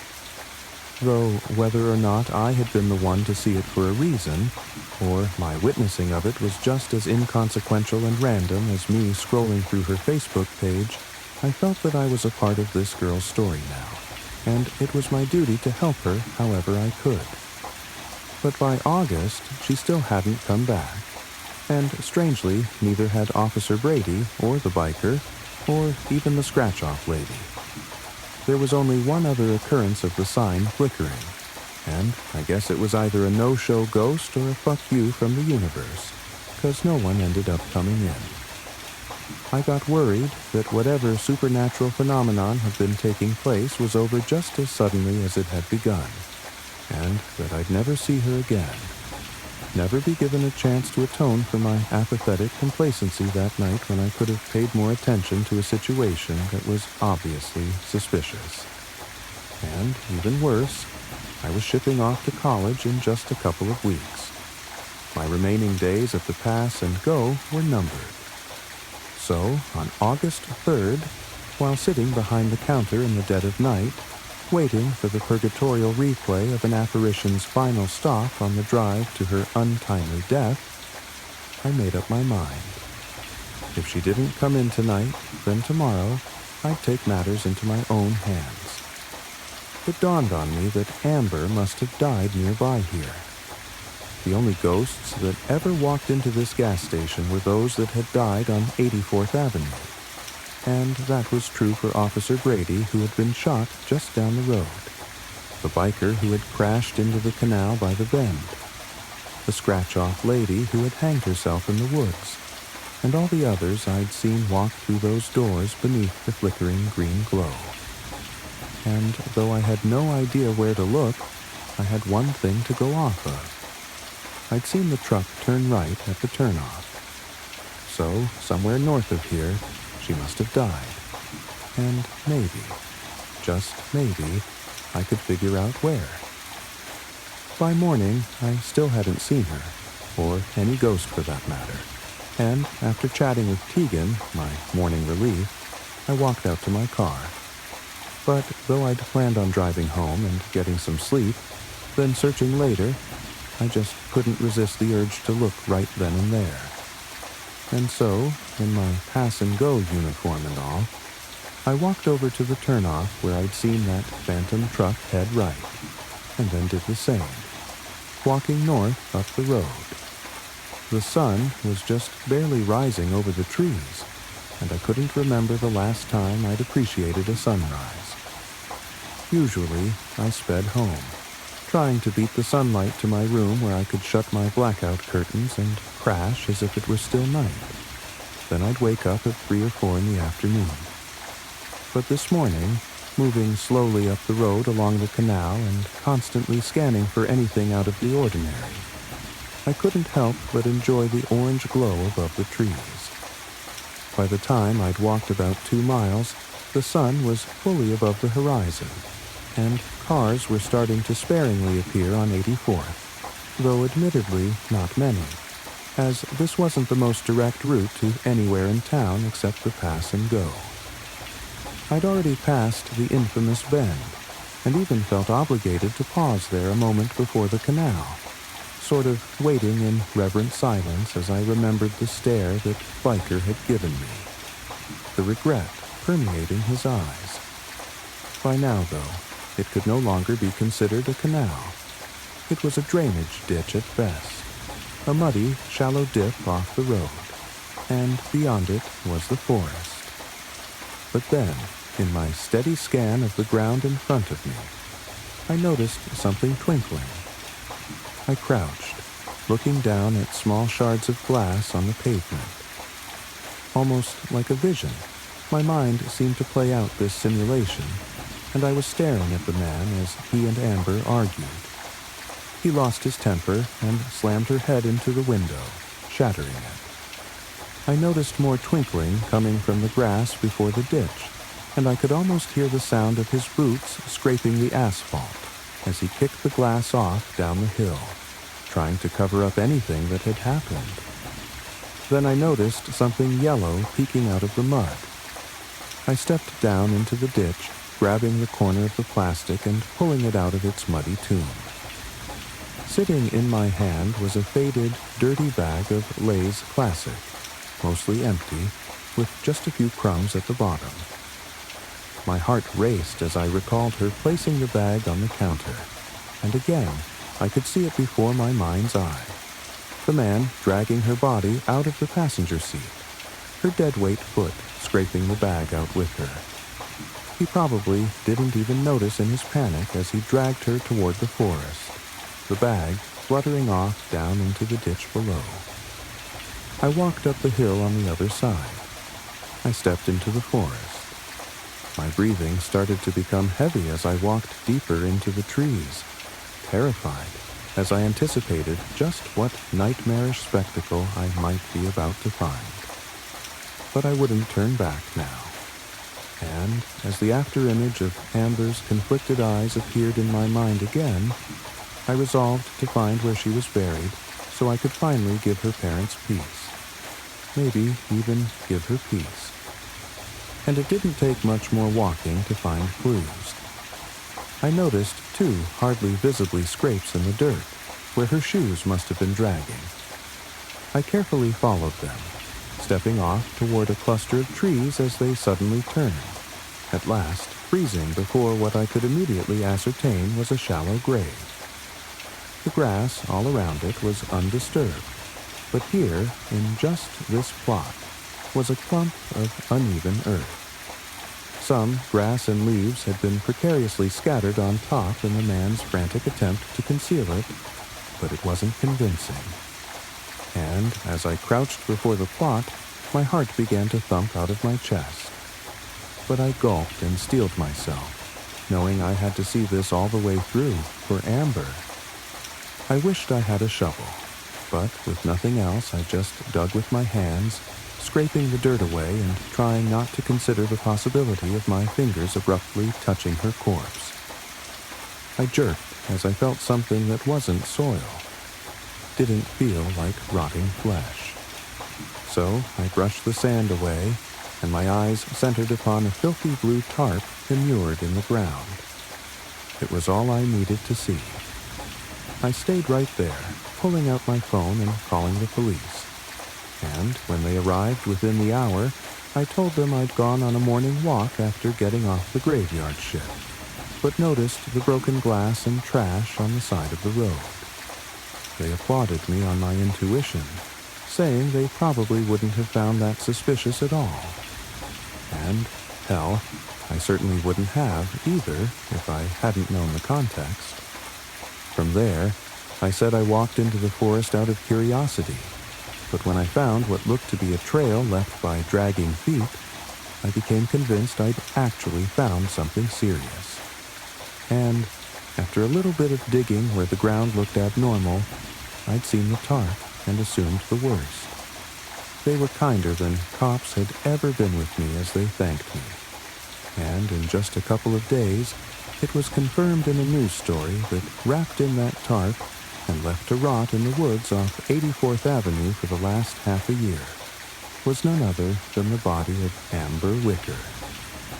The girl with black hair and big brown eyes, taking her next big step in life. The last big step she'd ever take. I was glad I had been able to help her family get some closure, and hell, even lead to the arrest of the bastard that killed her, whose DNA was recovered at the scene of the crime. But even still, at the end of the day, none of that would bring her back. I just felt hollow. Finding her body, providing her parents whatever relief they could find, and putting that monster in jail still wouldn't bring that innocent, naive girl back to life. And, as I listened to a podcast on the graveyard shift on my last night of work at the Pass and Go, 4 days before I'd be heading off to college, I found myself constantly distracted thinking about that. But slowly, I got my mind off things, paying more attention to the podcast and starting to stare off into space at last, the shift beginning to fly by, until just after 4 in the morning. I gasped as the neon sign flickered. I darted over to the side of the counter and peered over the cigarettes. I'll never be able to describe the feeling in my chest at the sight of that old red truck. And though I felt ice in my veins at the afterimage of Amber's killer pumping gas in the dark, when I found her walking to the front of the store, all that remained in my heart was an overwhelming longing, an inconsolable despair. She walked into the store, the chime on the ceiling ringing as she headed right over to the snacks. I stared at her undamaged body, her clean black hair, her innocent big brown eyes. I became emotional at the sight of it, trying desperately not to cry. She grabbed the bag of Lay's. Then she walked over to the sports drinks and I leaned against the counter, my chin in my palm as I gazed at this specter, retracing the final moments of her life, none the wiser to the horrible demise awaiting her 2 miles away. She grabbed a red Gatorade, then walked over to me, and I felt breathless as she approached, unsure of what I'd even say. "Whoa, you all right?" She looked at me, and I must have been hiding how I felt even worse than I realized. "Yeah, I'm fine," I lied, scanning the items like a robot. I cleared my throat. "What brings you out here this late?" "Nothing really." The total came up on the screen. "Big brother?" I limply asked, nudging my head toward the heartless man in the dark. "Ew. No. It's gross to have a brother." I must have asked the question differently this time, because she stared deeper at me, asking again, "You sure you're okay, dude?" God, I wanted so badly to tell her to run. to just get the fuck out of here, to not ever go near that man again. I wanted to tell her that she was about to die, that he was her murderer, that these were the very final minutes of her life. But this was not a time machine. It was no different than that Facebook page from years ago. Just a memory inexplicably suspended in time. Just a brief expression of her existence that was as ephemeral an experience as her time on Earth. And nothing more. Can I ask you something? She raised an eyebrow. Sure. Have you ever done something totally crazy, just overnight? She blinked wildly, visibly taken aback by the words. Yeah, actually, she murmured. Yeah, I have. Why do you ask? I shrugged. No reason. What about you? Yeah, I did once. I had this weird inkling to follow a trail into the woods, and I found a body. Called the police and reported it. Creepy, she remarked. I let out a long sigh, handing her the stuff. Hey, this is on me tonight, all right? Oh, sure. How come? You just look like a friend of mine. I smiled hollowly. A friend I haven't seen in a while. Anyway, it's my treat. Well, all right. Thanks. She took her unceremonious last meal, then turned over to the door, walking toward the oscillating neon. Have a good rest of your night, Carter. She glanced at my name tag, smiling slightly at me. It broke my heart. You too, Amber. Huh? I said you too. She stood there a moment, as if debating whether or not she'd heard me right the first time. Then she turned around and walked outside. But I couldn't just sit there, and before I knew it, I was running around the counter, shoving the doors open and stepping outside. I bit my tongue at the gash on the back of her head, the blood dripping down her hair and onto the back of her top. I had guessed that that had been the cause of her death, but evidently I was wrong. Because as she turned back toward me, I found her blue face and the purplish bruising of a seatbelt around her neck.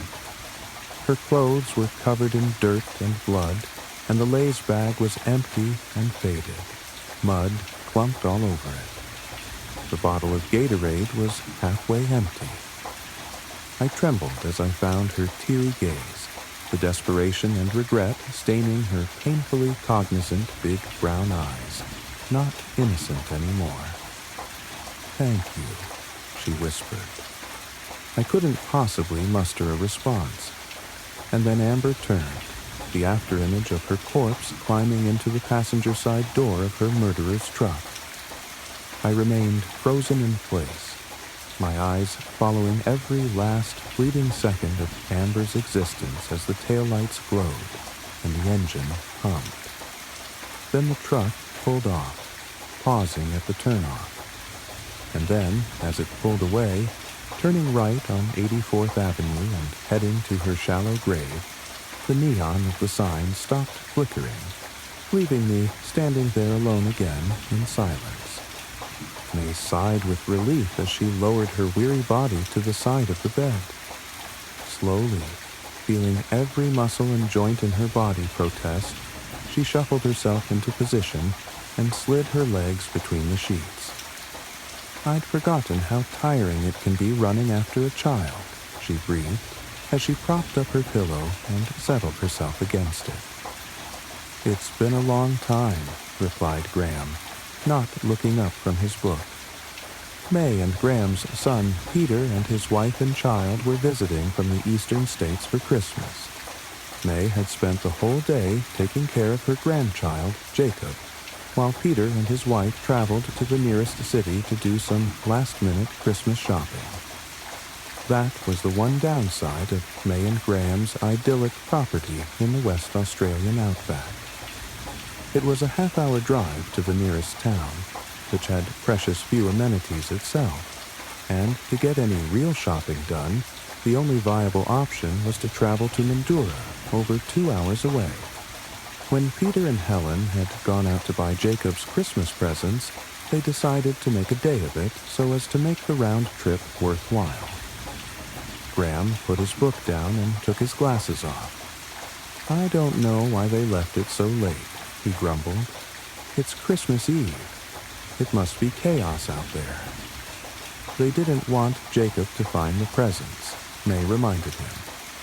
"He's getting to that age where he's curious and prone to snoop. It would be such a shame to ruin the magic when he's only 4 years old." May became misty-eyed as she remembered her son at that age. I'll never forget the wonder in Peter's eyes on Christmas morning when he woke up to a pillowcase full of presents from Santa. That's one thing you haven't forgotten, at least. Graham responded a little gruffly, but then he turned to May and smiled, squeezing her hand. It's good to remember those days. The couple sat in companionable silence for some time before May asked, "How did you manage to hide the Christmas gifts from Peter?" At this, Graham laughed. "Your mind is playing tricks on you again, love. You were the one who organized Peter's Christmas presents." May frowned. "No, that isn't right, is it? I bought Peter's Christmas present from us, but you arranged all the presents from Santa." Graham shook his head firmly. "No, that wasn't me." Confused, May sat and tried to concentrate on those memories, methodically going back through the years, right up to Peter's first Christmas in 1985. A creeping sense of dread trickled through May's body. She was so sure she hadn't bought Peter's Christmas presents herself, had no memory of placing them under the tree. But who did? Out here in the middle of nowhere, or near enough to. Who else even could have? As if reading her thoughts, Graham suggested, perhaps it was Santa Claus. "Don't tease," snapped May, hating how thin and querulous her voice sounded to her own ears. "I hate it when you tease." Graham just laughed softly. That feeling of dread settled firmly in May's chest, tugging at her heart. She suddenly felt that she couldn't possibly sleep. "I'm going to wait up for Peter," she announced. "Don't be like that," Graham cajoled. "You're just misremembering things again, that's all. Come back to bed." "What? No, that's not it," May lied. "I'm just worried about Peter and Eileen. I want to see that they get home safe." Graham grunted at this. "All right then, love. Just try not to wake me when you come back to bed. Early morning tomorrow." He rolled over and almost immediately began to snore. The tightness in May's chest loosened somewhat. May padded out to the living room in her fuzzy slippers. She stood there indecisively for a moment before creeping up to the room next to hers and Graham's and opening the door ever so carefully. The curtain in this room was open, and the moonlight streamed through, illuminating the form of her slumbering 4-year-old grandson. May smiled softly as she watched the steady rise and fall of Jacob's back as he lay belly first on the bed that used to be his father's. May's heart swelled with love and pride. She couldn't believe how much Jacob had grown. It seemed like only a moment ago he was a newborn. In fact, it didn't really seem like that long since Peter himself had been this age.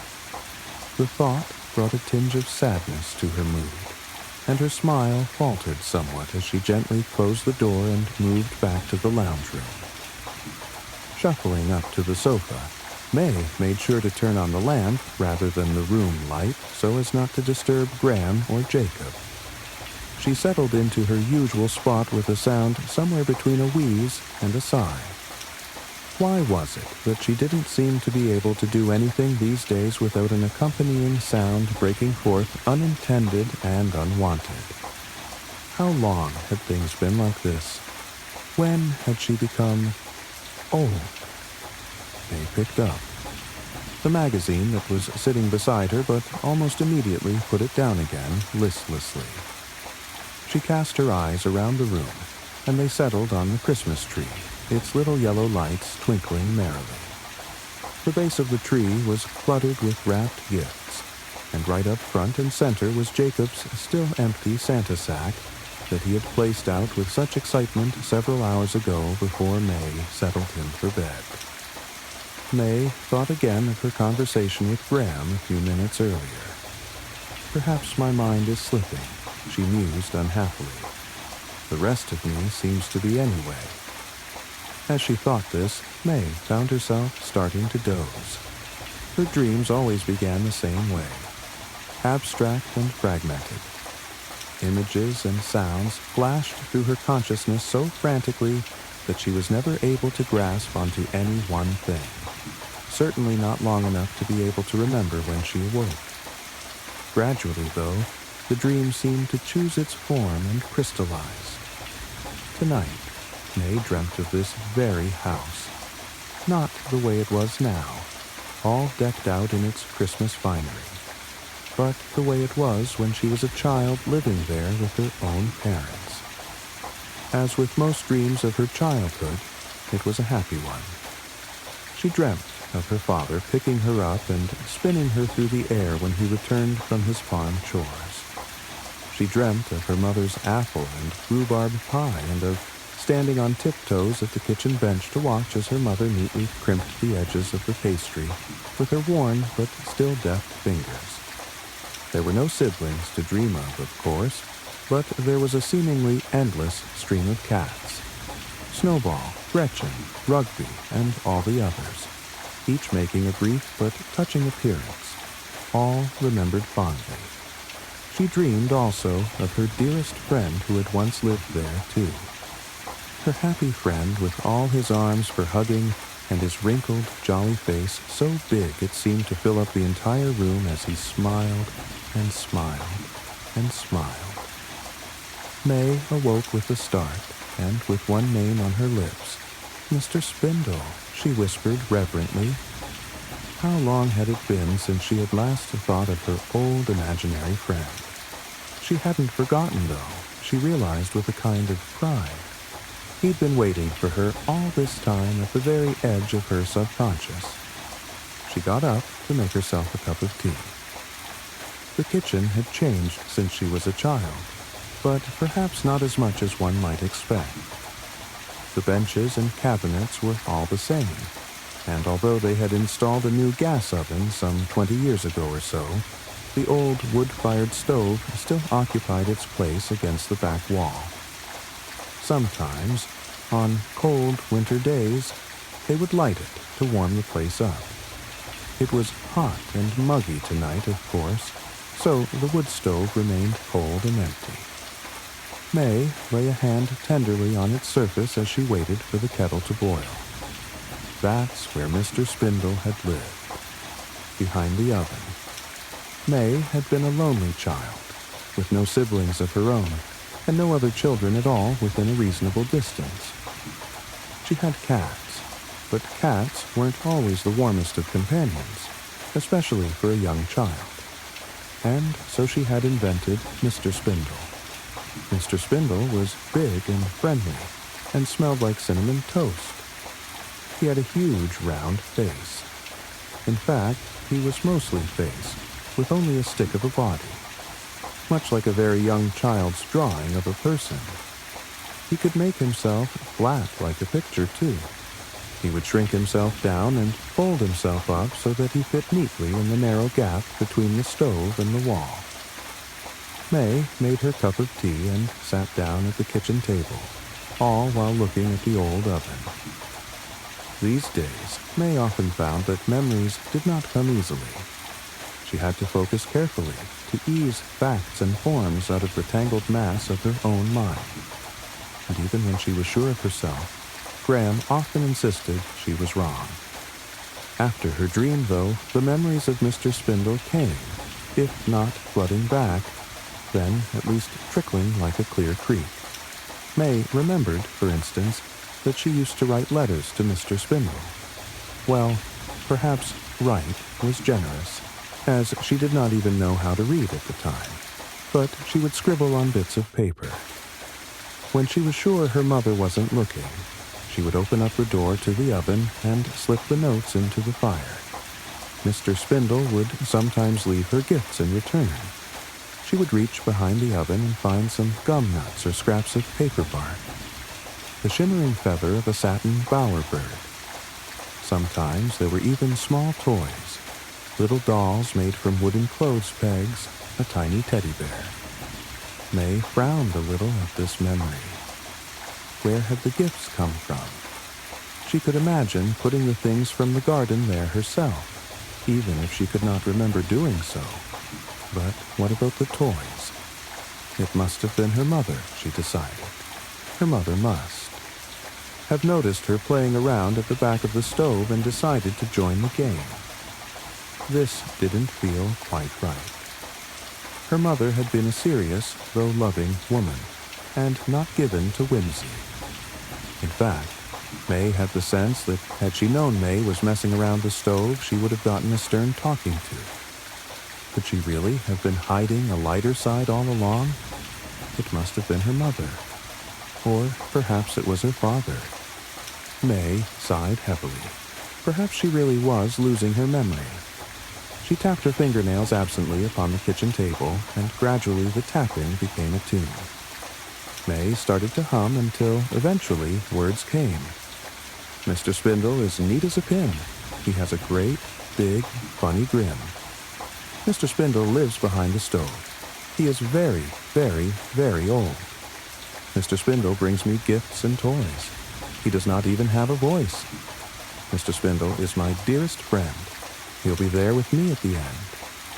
May chuckled softly to herself. Why was it there always seemed to be a macabre tinge to the imagination of children? Were they even aware of it? Was she when she sang the made-up song happily to herself as a child? May looked at the kitchen clock as she drained the dregs of her tea. Past midnight, and still no sign of Peter and Eileen. She had waited up for 4 hours now, if you excused the period when she had dozed off. Anxiety tugged at May's chest, but she chastised herself. He's a grown man. He can look after himself. She shuffled back into the lounge room and settled herself once more on the couch. May watched the lights on the tree as they flickered on and off in a series of repeating patterns. Despite the nap and the tea, she still felt drowsy. Her eyelids drooped, and she hovered at the very precipice of sleep. A loud click startled May out of her dozy state. The door, she thought as she heaved herself up off the couch. Finally. Peter had his own keys, of course, but May wanted to meet her son at the door. She was already smiling as she turned the latch and swung open the wooden door. She was greeted, however, by nothing but the muggy summer night. May frowned and peered out into the darkness. No car. But she was so sure she heard them arriving. Disappointed and a little disoriented, May closed the door. As she turned to make her way back to the lounge room, she heard that clicking sound again. A little louder, and followed swiftly by a series of other clicks and taps. The sound was coming from inside, she realized. Something must have gotten in, May thought resignedly. Out here, there were plenty of critters and creepy crawlies who did, unfortunately, have a way of making it into the house every now and then. Beside the Christmas tree, a broom was propped up to sweep away the stray needles. May grabbed it and, so armed, headed off to try and track the source of the clicking. The hallway was empty.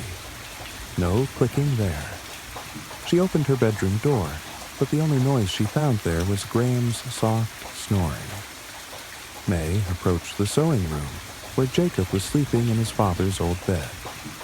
She decided against opening the door, and instead pressed an ear to the thin wood and listened. Nothing.